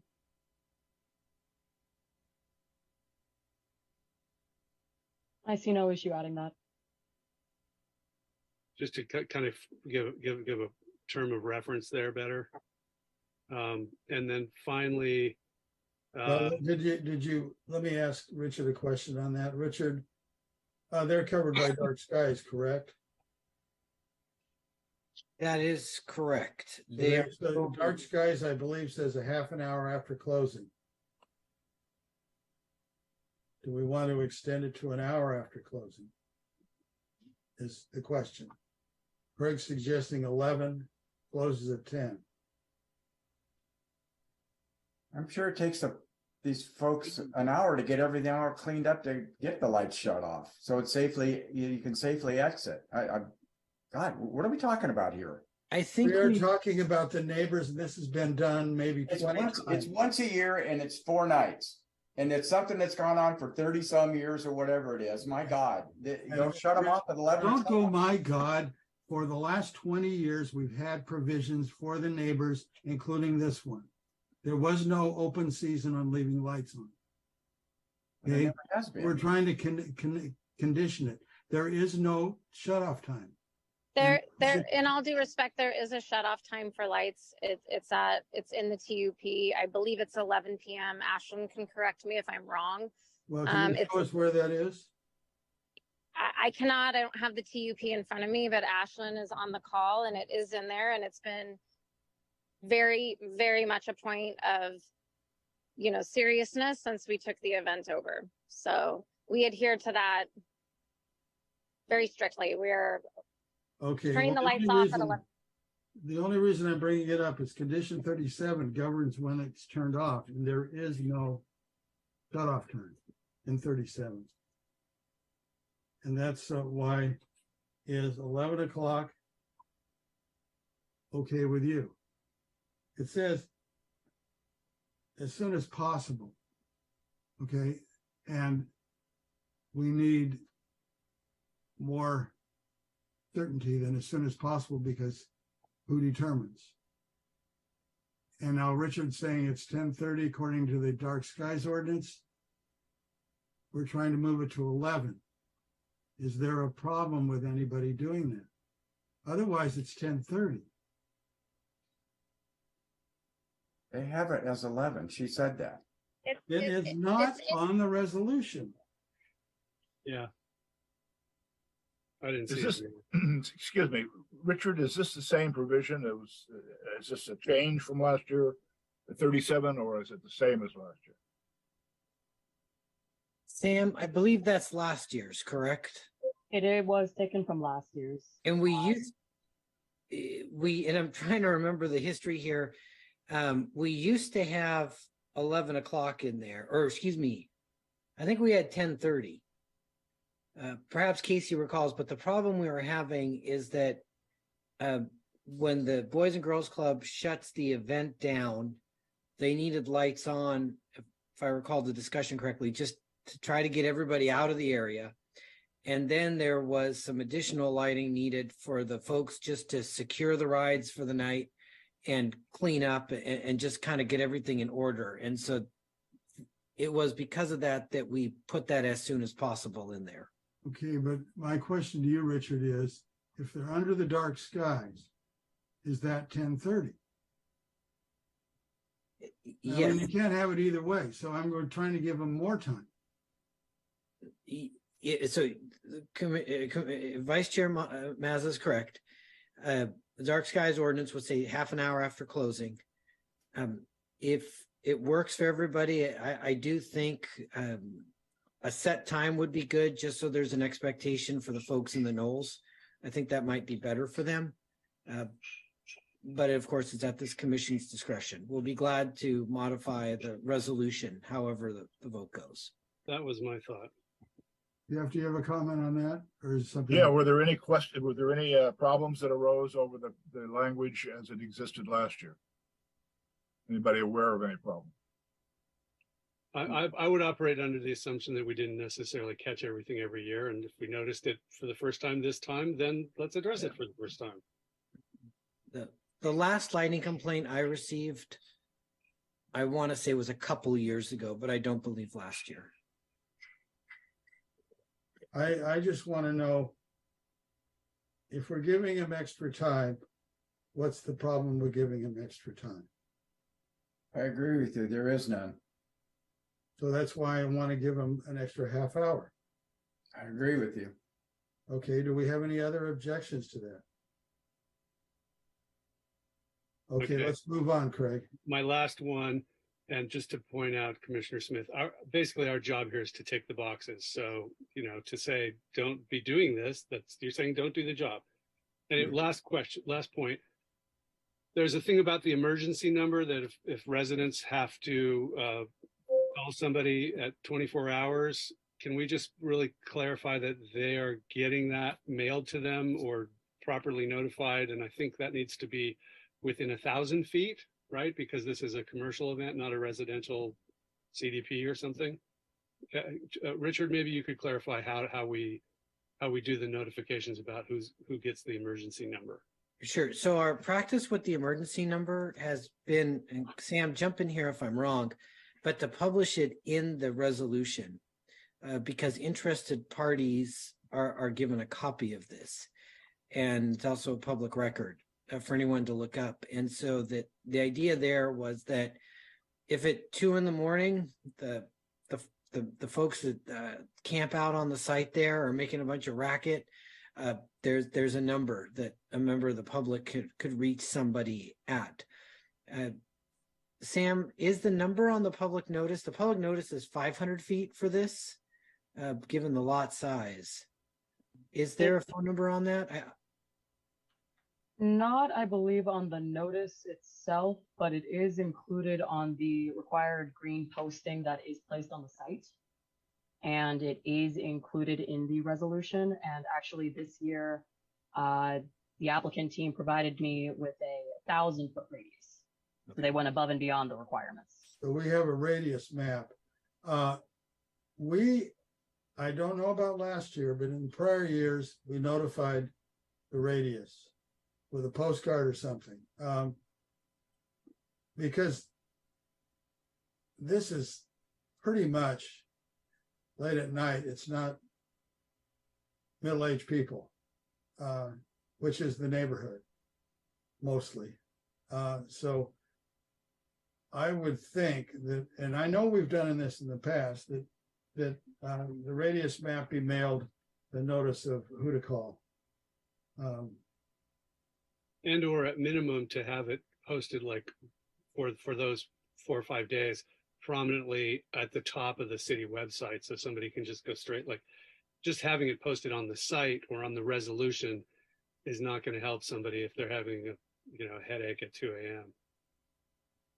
And I think because Casey has done this in the past, it's a lot better to have them call Casey and let her handle it than call Lost Hills. Yeah. It's an expense. They don't want to handle a bunch of calls at 2 o'clock in the morning with fewer cars. We can keep it local. I think it's a lot better off. But if people don't know who to call, they're going to dial 911 or something, or the Lost Hills Sheriff Station or whatever. I'm just trying to be practical here. Is there a problem? And I'm going to ask Casey with the radius map people. They've already been notified there's going to be a carnival. Is there any problem with city sending one of those little yellow cards to the radius map? I'm assuming I'm unmuted. I do not have a problem with that. That's how it's been the last handful of years. I do question, the title emergency, right? We want to make sure that if there's a true emergency, that people are contacting proper authorities versus a nuisance or a disturbance, which we can handle absolutely. So if there is an emergency, I do want people being directed to proper channels. But that's my only comment about that. How about if the resolution said the radius map will be sent a notice of who to call, and we'll leave it up to you and staff to write it out, write what you want to write about that, as long as the number's on it. Does that work? Fine by me. Did anybody else have a problem with that? Richard has a comment. Thank you very much, Commissioner. Another option available for the commission is that we can also make certain that when we do the city manager update, which gets public as well as it goes on social media, and then we could also put on the city's website, essentially a 24-hour contact as well. We can put it there since the notices for this event have already been mailed out. I'm just not 100% certain. Sorry, I'm looking at it from a budget perspective. I'm not exactly certain how much an extra mailing would cost. Rebecca would probably know better than I. But that would cost the city through our vendor to generate an additional set of postcards and then send them to all 1,000 people. I'm not too sure quite the numbers there, but we do have social media options, the city website. We can do that if it pleases the commission. I think that's a great idea, and that's easy. Do you have any idea of how many people know how to use your city website and contact managers update? I mean, is it 10% of people, 50, 75, 60? I don't know the number of folks that have subscribed. That's something I'd have to check with our media folks, but they have a subscriber list. I'm not too certain how big it is. Okay, can we make the motion that the city staff will assure notification of the radius map at their with the vendor participating in the language used? Is that a problem? And then you guys figure out how to do it later. Vice Chair Rebecca's got her hand up. Rebecca, go ahead. Vice Chair Mazza, I just wanted to mention that there would be a considerable additional cost. The public hearing notice has already gone out in postcard format to 1,000-foot radius, which is in excess of our normal 500-foot requirement. The applicants kind of went above and beyond. So it is a considerable expense to the planning department if we were to send out an updated version of the postcard announcement. What was done last year was that information was provided through our social media streams from Matt Meyerhoff, as well as on the city manager update and on our website. And reception also had that number, as well as code enforcement. So if any of those groups were contacted, that number had been provided to forward on to residents. Okay, but they don't work at night. So if I'm up on the hill and I see a fire in the back of the place or something, you call 911. Call 911. Yeah. Or if I see a riot going on and I want to know what's going on, I call Matt Meyerhoff. John. Well, these are things happen. We burned down 12 houses on Malibu Road because somebody threw a cigarette butt. Okay. I think what Rebecca suggested in the various social media and city manager report, that's probably sufficient. Okay, right? We'll add that to number 59. Okay, I have is that it for you, Craig? Yeah. Okay. Let's see here. Does anybody else have anything else? Let's vote to approve. Can I ask a couple questions? I'm chairman right now. Richard, is everything other than the city fees is paid for by the Boys and Girls Club, for example, the police and et cetera?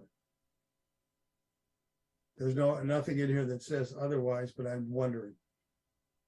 If I understand your question correctly, and you're asking if the sheriff's deposit, for example, is covered by the Boys and Girls Club, is that correct, Vice Chair? I'm asking, yeah, is that correct? Yes, that is correct. So the sheriff's department will require a deposit and a certain number of deputies, and then that money's given. They'll be giving that to us at the city, and then we end up passing the money along to the sheriff's department. And Sam, do you happen to have the value that the sheriff was looking for? He didn't provide that information to me with his. Well, that doesn't matter to me. I just it wasn't clear in the staff report. The other question I have is, and I didn't have time to look up the citing in the LIP, but there is something in the LIP about no events between Memorial Day and Labor Day. And when does Labor Day start? And I'm questioning whether the Friday needs a variance or the Monday needs a variance. or the Thursday needs a variance from that provision.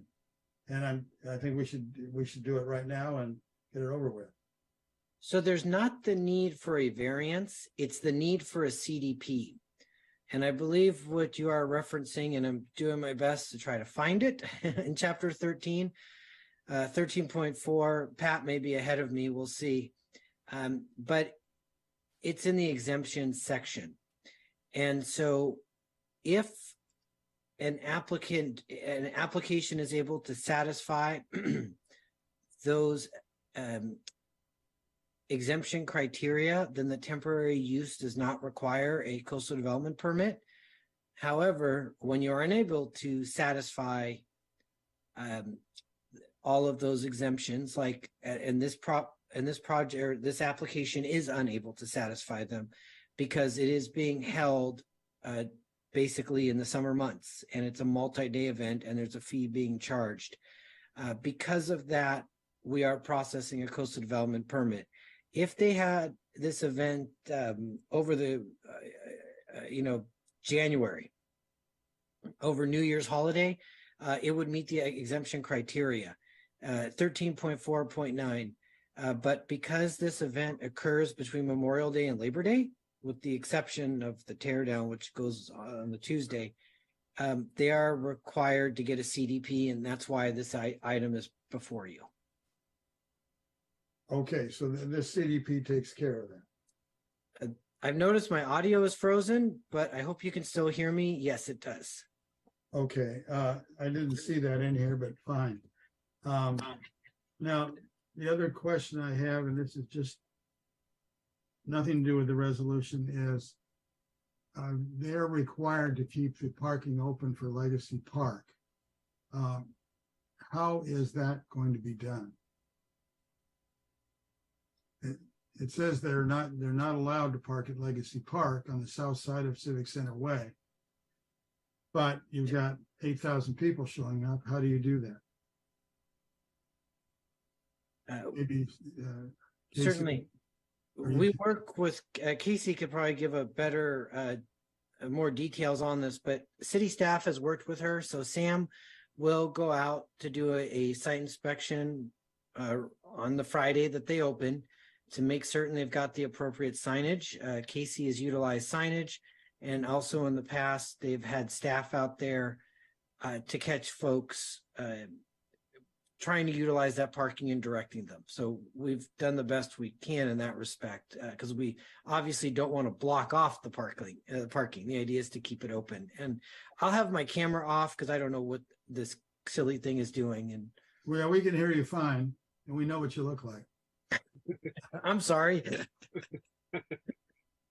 Okay, then if there's nothing else, I'm going to make a motion that we accept the conditions of the resolution with the following changes.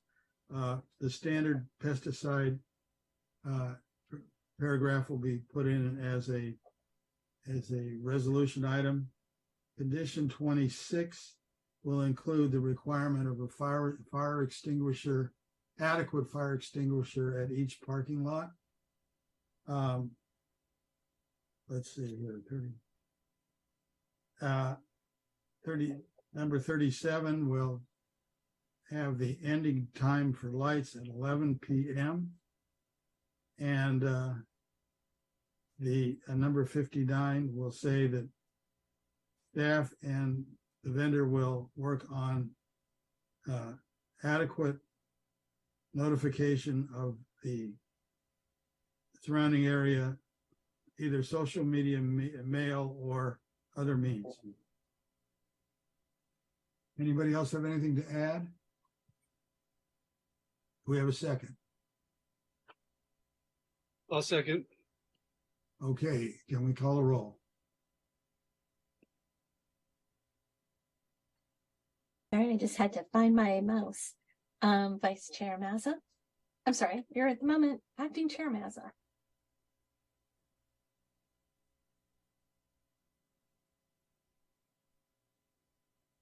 Are you hearing my audio? Yes. Okay, thank you. Or did you call me to vote? I did. Oh, yes. Okay, Commissioner Hill, Yes. Commissioner Jennings, Yes. Commissioner Peak Yes. is recused, sorry. Commissioner Smith is a yes, Yes. and Yes. motion carries. Okay, If you would like to take a brief recess for us to contact Skylar and ask him to rejoin the meeting. okay, let's take until 8:30. Thank you. And please, Everybody mute yourself and turn your thing off. Your thing off. And so that's 10 minutes.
Hi, Rebecca. I think we're all here. We're just waiting for John to get on, start his video. Okay, I've been on for a while, but I was like, I'm not seeing everybody yet. So I was just going to check if people had reset themselves. Thank you. Hey, John, if you can hear us, your video is not activated. Apparently his audio is not activated either. Apparently John's not activated. We'll give him a couple more minutes. No, a couple seconds. Oh, there we go. Alrighty. Joe, just real quick on, on the Lechuza Beach thing, this is a pretty thick piece of reading here. I don't need another one printed for me for the next time it comes around. So maybe for all of us, unless some of you guys do everything online, but I won't need another packet for that. Same would go for me, Rebecca. Yeah, Rebecca, I assume. Unless there's changes in it. Yeah, I assume because of the legal easement changes, there will be. I'm going to save mine, but those should be covered in the next staff report. I would also suggest we keep our plans unless there's a change in the plans. Yeah.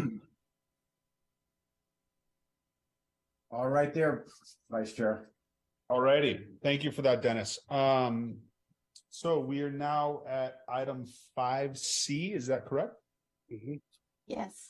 Okay, so we have coastal development permit amendment number 22-005, an application to amend coastal or CDDP Woolsey Fire permit number 20-023 to formally remove 260 square foot loft from the main residence and construct a new 464 square foot detached second unit with associated site improvements. Any recusals? Okay, we'll go ahead for a staff report. Thank you, Chair Peak there. I thank you for joining us. Good evening, Commissioners. If I could have the next slide, please. So we have the vicinity and aerial map before us here. It's located within a half mile just due east of Trancas Market there. You can see on the lower image there the exact location. It's at the intersection there of Cuthbert Road and Phillip Avenue. If I could have the next slide, please. So the existing site conditions, there's currently a single-family residence there, approximately 3,500 square feet, with a 720 square foot attached garage there. If I could have the next slide. Thank you. So as was previously introduced by Chair Peak there, so this is an application to amend previous CDP from Woolsey Fire 20-023, and this will formalize the main residence's height reduction from 18 feet down to 15 feet 8 inches. This was done as part of a substantial conformance post-approval from that original CDP. It will also formally remove 260 square feet there of the loft from the main residence. And in addition, it will be constructing a new 464 square foot detached second unit. If I can have the next slide, please. Thank you. So with the site plan here, you can see the existing single family residence there at the north end of the property. There's a pool centrally located, as well as the garage, which is attached 720 square feet there at the northeast corner. And you can see the location of the proposed second unit there at roughly the southeast corner there at the intersection of Cuthbert and Phillip Avenue. If I can have the next slide, please. So just a note here on the parking provision. Obviously, with a second unit, they are required to provide either an enclosed or unenclosed parking space, in addition to two enclosed and two unenclosed spaces that would be associated with the existing single family residence. So You can see the locations of those spaces there, the two covered within the attached garage up in the northeast corner. And then just south of that, there's 3 uncovered spaces that would be located close to the proposed second unit. And if I could have the next slide, please. Just looking at the elevations here. So this is for that height reduction from the main residence there, which was approved as a substantial conformance approval by staff in the preceding year. And we can see that that goes down from 18 feet to 15 feet 8 inches. So this is the current condition of the existing single family home there. So this has been built to 15 feet 8 inches. As was previously noted, this would just formalize that reduction in height there and basically memorialize that with the CDP. If I could have the next slide, please. So just looking at the elevations here of the proposed second unit, you can see that it sits at 15 feet 4 inches, which is 4 inches below the existing single family residence, and just over 2.5 feet lower than is allowed with the 18 feet height requirement there. So it just shows you the south and north elevations on the slide. If I could have the next one, please.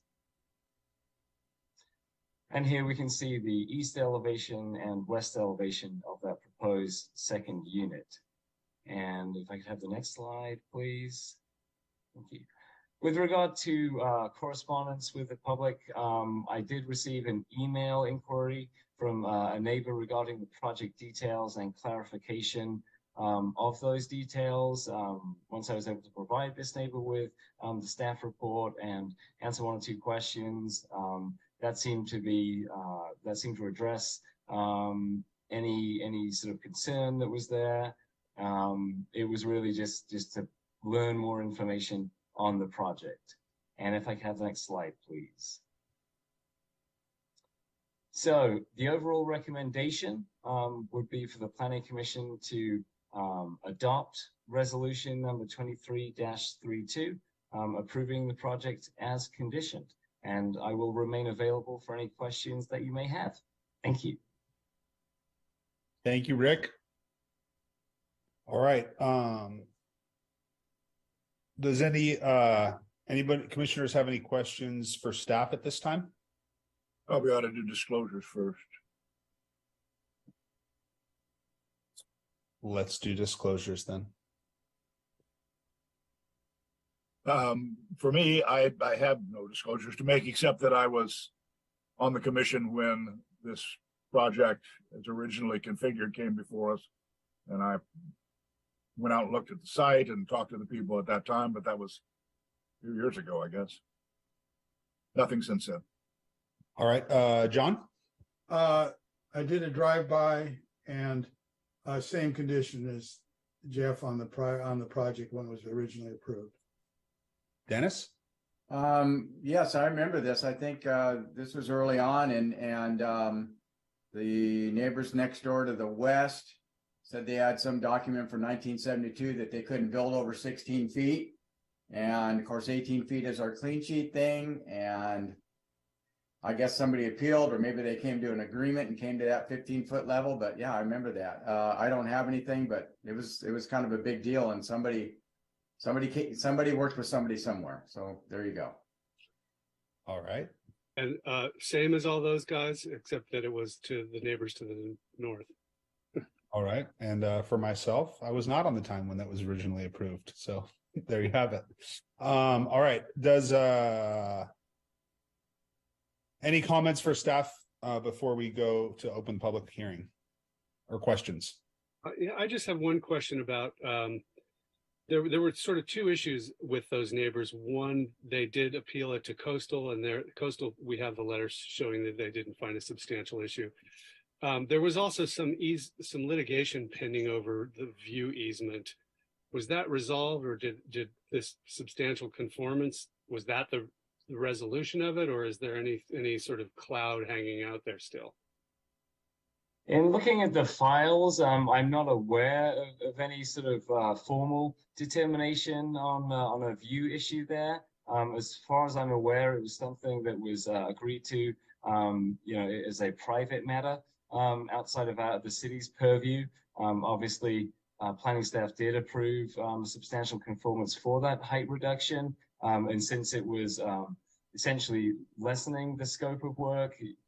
Previously, they were allowed 18 feet and then bring it down to 15 feet and 8 inches. That was obviously a substantial conformance item that, you know, more than met our code and wouldn't require any kind of discretionary approval. So if Dennis's recollection is correct, it was that they thought they had a 16-foot limit, that this would obviate any concern that might be outstanding still, right? There would be, they wouldn't be able to come back and say, no, it was a 14 or a 15-foot limit and they still need to cut it down a foot, or, you know, I'm not expecting they would, but. Yeah, unfortunately, I don't have those details. Obviously, I was not on board with the city at that time. Richard may, or Adrian perhaps may even remember this and have further details, but certainly within the project files, there was nothing there that noted the specifics of that that appeal. The litigation, yeah. Okay, thanks. Right. I don't believe that the applicant at the time was Howard Spunt. Yeah. That was who appeared before you guys. I believe he did this to resolve the issue. But I'm not aware of any results of litigation. We weren't a party of it. Okay, are we good with that? And John? Just a comment on that. If it's not brought up by a speaker tonight, it's not covered by anything we're doing. So unless we have a speaker on that objection, we don't even need to bother with it. All right, so that sounds good. Anything else, John? Well, are we gonna have any speakers, or I'll wait till after they speak? We're gonna get to that next. So we're opening the public hearing now, and if anyone would like to donate their time rather than speak, please remember to click on the raise hand button that can be found at the bottom of the Zoom screen now. So are we going to go? So I'm just following the notes that I have in front of me. Are we going to go with public comment before the applicant, or are we going to go with the applicant and then public comment? The applicant has the opportunity to provide comment and can reserve any portion of time for rebuttal if there should be members of the public who would like to speak in opposition. At this time, no one has signed up in advance of the meeting to speak on the item other than the applicant team. Okay, so hearing none, then why don't we go ahead and start with the applicant? Thank you. And as the applicant team, Howard Spunt is speaking, if you are present in the meeting and would like to provide public comment on the item, you can click the raise hand button at the bottom of your screen. And Howard? Well, great, thank you very much. Hold on, Howard, did you want to reserve any time for rebuttal? If we need to back up? Yeah, I'm not going to use much of my 15 minutes. Yeah, if I need to answer any questions from the commissioners, I'd like that opportunity. All right, so why don't you go ahead, and then just that you got a clock in front of you, and don't go over 15 minutes. Deal. Okay. Do you want my video on, or you don't care? The members of the public and applicants do not have video enabled for the meeting, so awesome. You'll just talk through. Oh, I got all dressed up too. Okay. Chair Smith, members of the Planning Commission. My name is Howard Spunt. I was the original applicant. Since then, we did make a deal with the neighbors, and the height issue has been resolved. And we have our CO out for the original project. And as Planner Caswell explained, this is just really to formalize the removal of the loft and the addition of this second unit. And I've worked with staff for the last few months getting this package together, got all the clearances and approvals from all the departments. And the applicants read the conditions and they're all acceptable to them, and be happy to answer any questions that staff or the commission might have. All right, Howard, thank you very much. Does anybody have any specific questions for Howard? You have to close the hearing. Okay, we're going to close public testimony at this time, at this portion of the meeting, and we're going to now return to the commission for deliberations. So, John, why don't you go ahead? Okay, I've just got a couple questions. Is the guest house built already, or is it? I couldn't quite see whether it was or wasn't. It's not there yet, right? If I may answer this, no, the guest house is not yet built. Okay. I have another question on procedure here. It says that no new lights are going to be put in, and therefore we don't have to approve them. But how do you build a guest house without lights?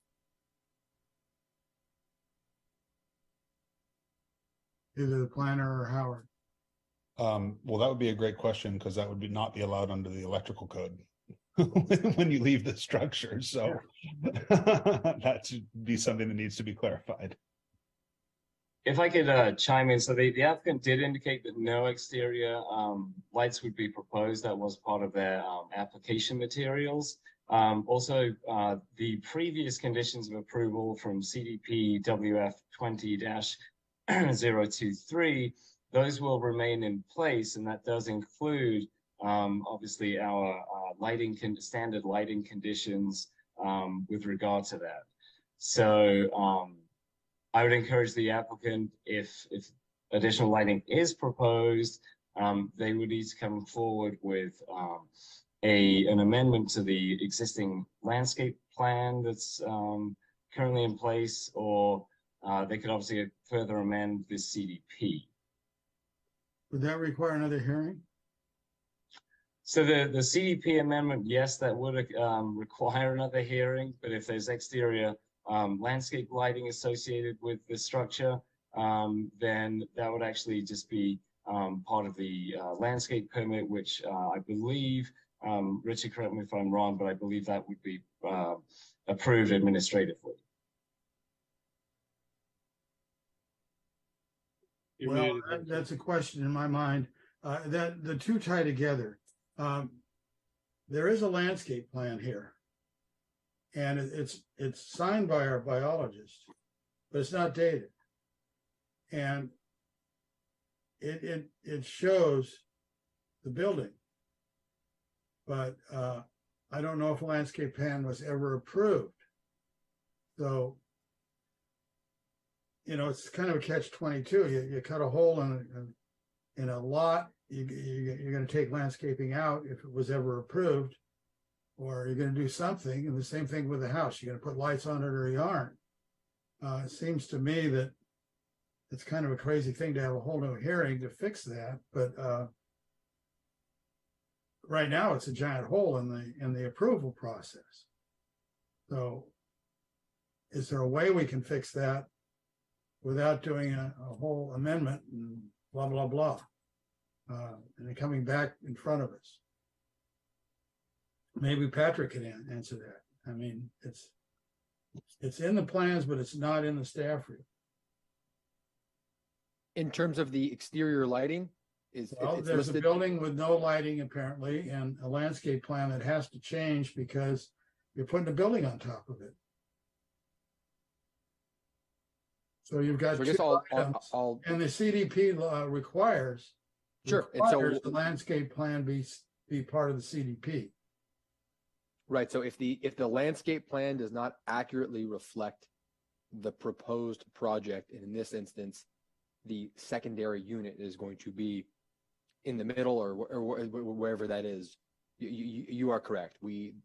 That issue should be addressed and raised here and cleared up at this meeting.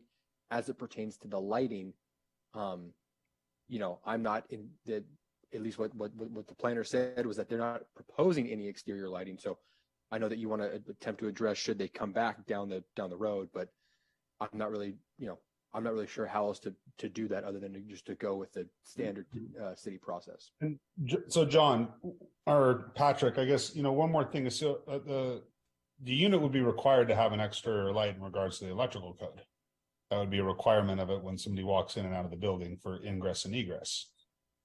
May not be shown on the plan. I don't know how an inspector of our city would approve it without it having that. And then the other part of that is that the inspectors have been very strict and very much so to their credit in educating people and stuff on projects about the dark sky lighting and requiring it on every single job that I've, in the last couple of years, which I think is really awesome. So I want to, commend them for that. But, here we have something that says it's got no exterior lighting. The code's going to require the light to go there. I don't know what the issue is with it, but, and then also, on L 3.0, we have a landscape plan that shows this second unit, I believe, on there as an office, and shows a landscape plan. So, and there is no landscape lighting on that. I don't know whether the property has it or not, but, are we comfortable with this landscape plan or not? Well, that's my question. It's not before us. And it has to be in a CDP. So we should make it before us. A CDP is required to have a landscape plan approved. Somehow this got a certificate of occupancy. It may have a landscape plan or it may not. That's my question, because this one's undated. And so I can't tell whether it was before or after the building was built. So the question to the planner is there an existing approved landscape plan for this project? And does it comport with this L30, or do we need to amend it? So the landscape plan was approved by the city biologist under the PVWF 22007. So that was approved back in 2022, and it obviously shows the structure as an office in that place. So that approval is already in place under that permit. But with regard to the lighting, it's my understanding that the original lighting conditions of CDP WF 20-023 would remain in effect. So the issue before us is if any kind of lighting is required on this per code, how would we process that? And I would defer that to staff to see how they would interpret beyond just coming before the Planning Commission with another CDP amendment. Well, my question would be, and I guess this would be of staff or attorney, is can we put in the resolution minimum lighting required for whatever Skylar knows the term, entrance electrical code entrance lighting. I would just say minimum lighting, per electrical code. Can we do that, since it isn't in our resolution and it isn't in our staff report? Just provided it's in conformance with dark sky, which is listed all over anything that's approved now. Yeah, that's what I was going to put in there anyway, on 17. This is resolution number 17.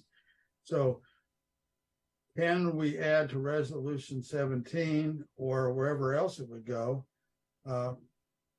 additional lighting, the minimum additional lighting required for whatever you call that building? It's on here is an office and somewhere else is a bedroom, guest house.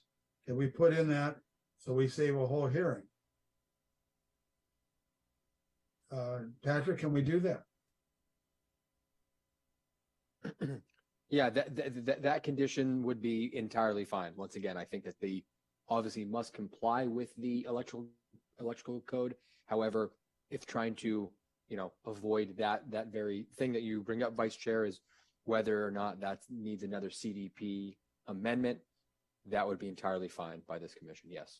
So would we put it under the 17, which is that's the 17 is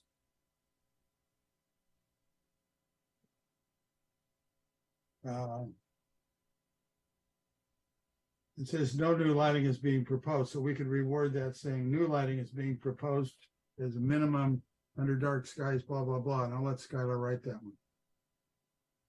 Can we do that? Yes.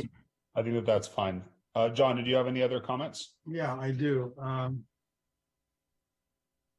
Let's see.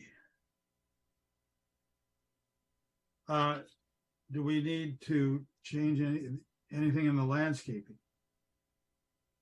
Because it's not before us, but theoretically, you didn't approve this office when you let them build a house. So it must be changed. Can we put in the same type of provision under landscaping? New landscaping, the landscaping will be removed in the area of the office?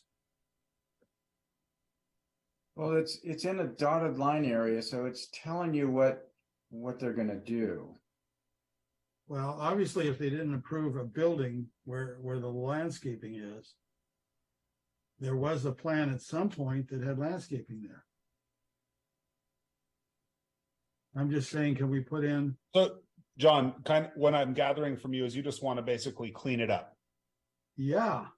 Okay, so Patrick, what's the best way to clean that up in regards to the landscaping plan? Or Richard, either one of you. Thank you very much, Chair. So the landscaping plan this is a fire rebuild. So there's a few different applications open on this property. So there is an application for a landscape plan, and that application's been reviewed by the city biologist. Rick, I'm trying to bring up that plan now to confirm that this building was shown as under a separate permit. Do you happen to have access to that plan so we can confirm that? Yeah, let me pull that up right now. Give me 1 second.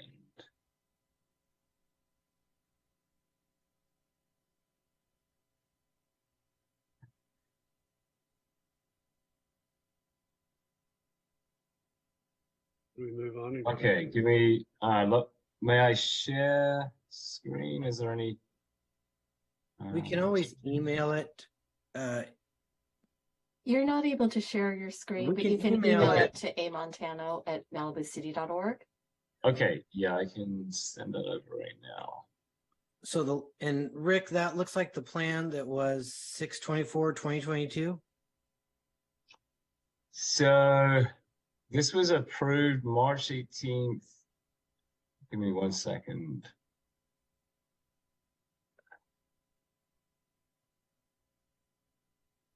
Yeah, this is March 18th, 2020, but the biologist's approval was August of 22. August 3rd. Yes.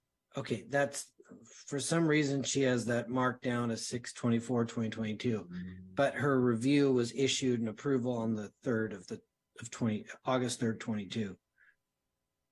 Mm-hmm. Is that L3.0 or is that something else?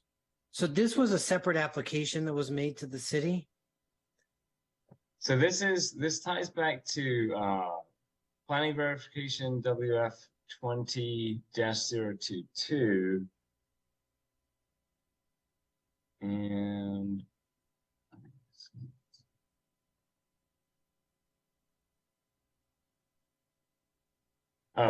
actually I apologize, I misspoke with that one. There's two planning verification WFs associated with this property. So I inadvertently pulled up the wrong one there. Give me 1 second while I retrieve this. So Rick, if you can you email that to Alex so he can put the PDF up so that everybody Yes. looks at it? Yes. And then we'll revisit this in a couple minutes. That sound good? You guys good with that? We can move forward on other stuff? Yeah. Yes, please. All right, John, go ahead. Okay, now it's for the planner.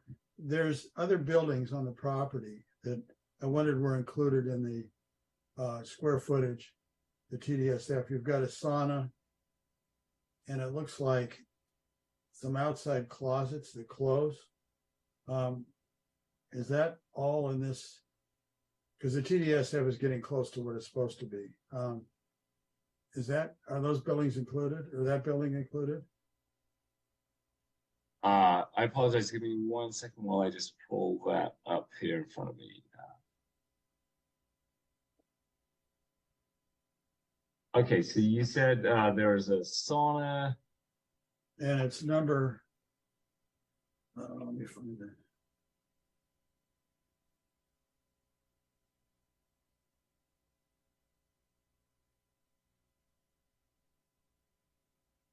It is on sheet A11.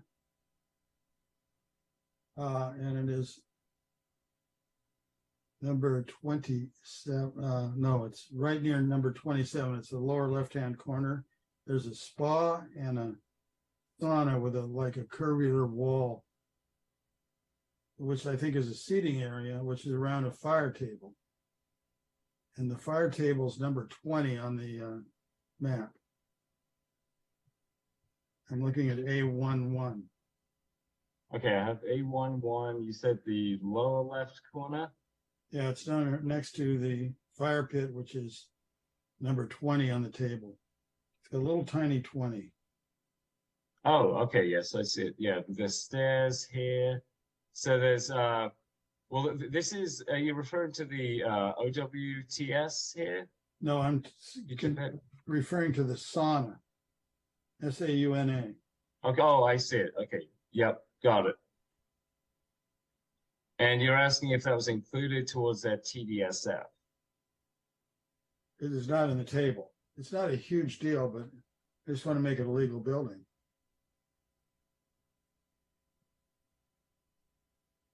That's something that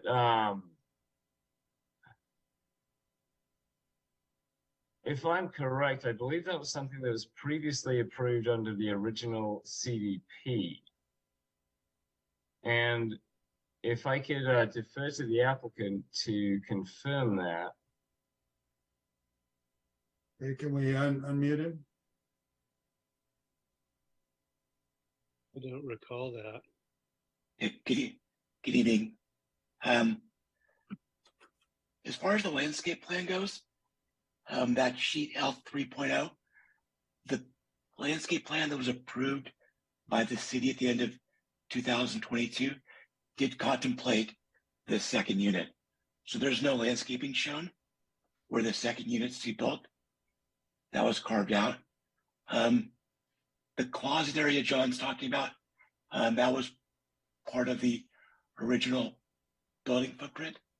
The spa, that's a future prefab spa that the owner may place there. I do not believe that was included in the TDS. Well, spa I'm talking about the sauna. And the sauna, I'm sorry, the sauna. The SP3 is the seepage pit. Yeah, the sauna, it's a future prefab that the owner may place in the future. It wasn't. So a question for either planner or Richard, do we eliminate that approval since it's not there, or do we amend the TDSF and improve it, or what do we do? Rick, do you happen to have the numbers in front of you, how much that would add? 28 square feet. 28? 28 square feet, and they are at right now 4,945, where maximum allowable No, that's allowed is 4945, and what they are at is Yeah. 4694. Yeah, sorry, I was going off the plans there, correct. Yes, so they are allowed up to 4,945. They're currently at 4,694. So if it added an additional 28 square feet, they would still be under. So we should change it to 4722 on the approval. Why don't we just on the approval, just make sure that we reflect the proper square footage number, including the square footage for the proposed sauna. Yeah, that's Exactly. 4722. Okay.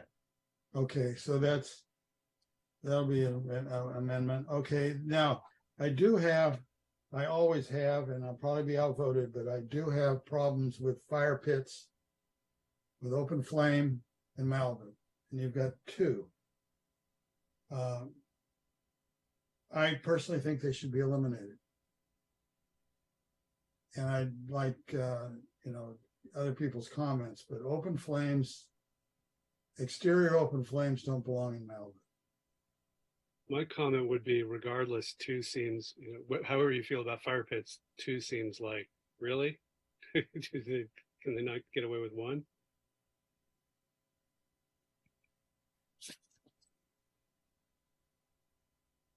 I mean, these are gas-fueled fireplaces. I think a lot of people have them. That doesn't seem to be the end of the world to me. And if you don't manage it properly, I think would have all of your neighbors barking down your throat on a regular basis. Well, do we know they're gas? They would. I don't believe that they are approving wood burning outdoor fireplaces, and don't believe those are allowed. It doesn't say. Can we make it a change where no wood burning exterior fires are allowed? I'm pretty sure that you're not allowed to put a wood burning exterior fireplace, period, now. That's what I'm saying. You're not. You're right, Skylar. You can't. That's why I don't want to approve one. It's a building code issue. The building inspector can't issue a building permit for a wood burning fireplace, I believe. Okay, I thought that was interior, but okay. So that concludes my questions. If nobody else has any, I'll make a motion. Oh, sorry. I was muted. I said, thank you, John. Craig. Craig, you're muted. Yeah, thank you. A couple of mine have been answered already, so thank you. So I just have, this is probably for Richard or Pat. I'm a little fuzzy about the geotech report has a number of conditions, we'll call them, that they specify as being building plan check things to do. But they're not specified in the resolution. So do we incorporate these building plan check things as by reference? Or do we just hope that they get picked up later on and we don't worry about them ourselves? They'll get picked up. Yes. So the way that works is those are going to be looked at by building and safety. The city geologist will look at that. So they will get picked up. We typically do not include those in our conditions because we tend to focus more on items relating to our city zoning ordinances, and those corrections are usually based on satisfying building code requirements. Mm-hmm. They are part of the resolution, so they are going to live, this packet, it all lives together. And the applicant will have to go back for a geology review. And then Pat is also another reason to not to have any, because of the amount of time that passes between the issuance tonight and when the applicant actually submits. Some folks are really good about submitting within the next couple of months. Other folks sometimes sit on it for a couple of years, as you experience with the extensions we receive. But also those requirements in there are fluid, if you will, and would change with the building code cycle since they are relating to the building code. So if the building code is updated, those conditions need to meet whatever supersedes them. Mhm. Yeah, I was kind of caught off guard because there were more sort of conditions on the geotech than usual. So I thought, well, yeah, okay. And then I guess my last comment is just sort of anecdotal. Driving by, the paint job on the house is dark gray, almost black, really. And it just made me wonder about energy efficiency requirements. I know we don't have them, but the city of Los Angeles actually now gives preference to buildings with white roofs, and we have them outlawed where they're visible from public streets. So just a comment, not relevant onto the application approval or otherwise. Those are my points. Thank you, Craig. And I do believe that the building does have to meet all of the energy codes that are in the building code regardless. But that's the color of the building is not part of that, I guess. The color of the building is not part of that. You Yeah. are correct. Yeah. Jeff. I don't know why I put my hand up, but I think what I was going to say was I would imagine that those geotech comments would have been part of the home that already got built. Right? Well, they're included as new things on this, so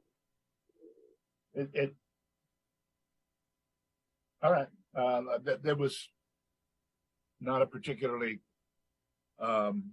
determinative point for me one way or the other. yeah. All right. Dennis, did you have any comments? No, I don't. Did somebody want to make a motion? John? Yeah, I move the staff's recommendation with the following change, that the square footage be corrected to 4722 approved from 4694, and that resolution number 17 will add the standard language. We'll get rid of the first sentence that says no new lighting is being proposed, therefore none is approved. And then the project shall follow dark skies, the standard paragraph we use. And then adding to that paragraph, whatever Skylar will add about the minimum lighting required for a second unit is added to what's been proposed. But I don't know how to say that, so you say it.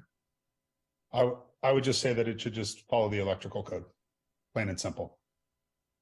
Okay, but we do want, okay, so that part of the motion is we get rid of the first two sentences that say we're not even considering it, and say you have to follow the electrical code. Yeah, I think just say you follow the electrical code subject to the dark sky ordinance. Yeah. Okay, that's my motion. We have a second. I'll second it. All right, we have a roll call. Vice Chair Mazza, Yes. Commissioner Hill, Yes. Commissioner Jennings, Yes. Commissioner Peak. I'm sorry, Chair Peak. I'll get this at some point. Yes. Commissioner Smith. Absolutely. Motion carries. I move we adjourn. I'll second it. Thank you, gentlemen and women. And I hope. You gotta call or vote. Vice Chair Roll Mazza. call. Vice Chair Mazza, Yes. Commissioner Hill, Yes, and as someone with an Australian wife, I'm curious where Rick is from. Commissioner Jennings, Yes. Chair Peak, Yes. Commissioner Smith. Absolutely. You are officially adjourned, and Rick can stay on and answer his ancestry.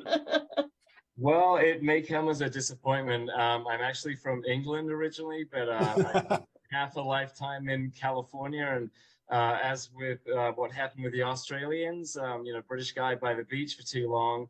Sounds I'm terrible with accents, but I wasn't sure. So you definitely wouldn't be the first. I was going for Boston, but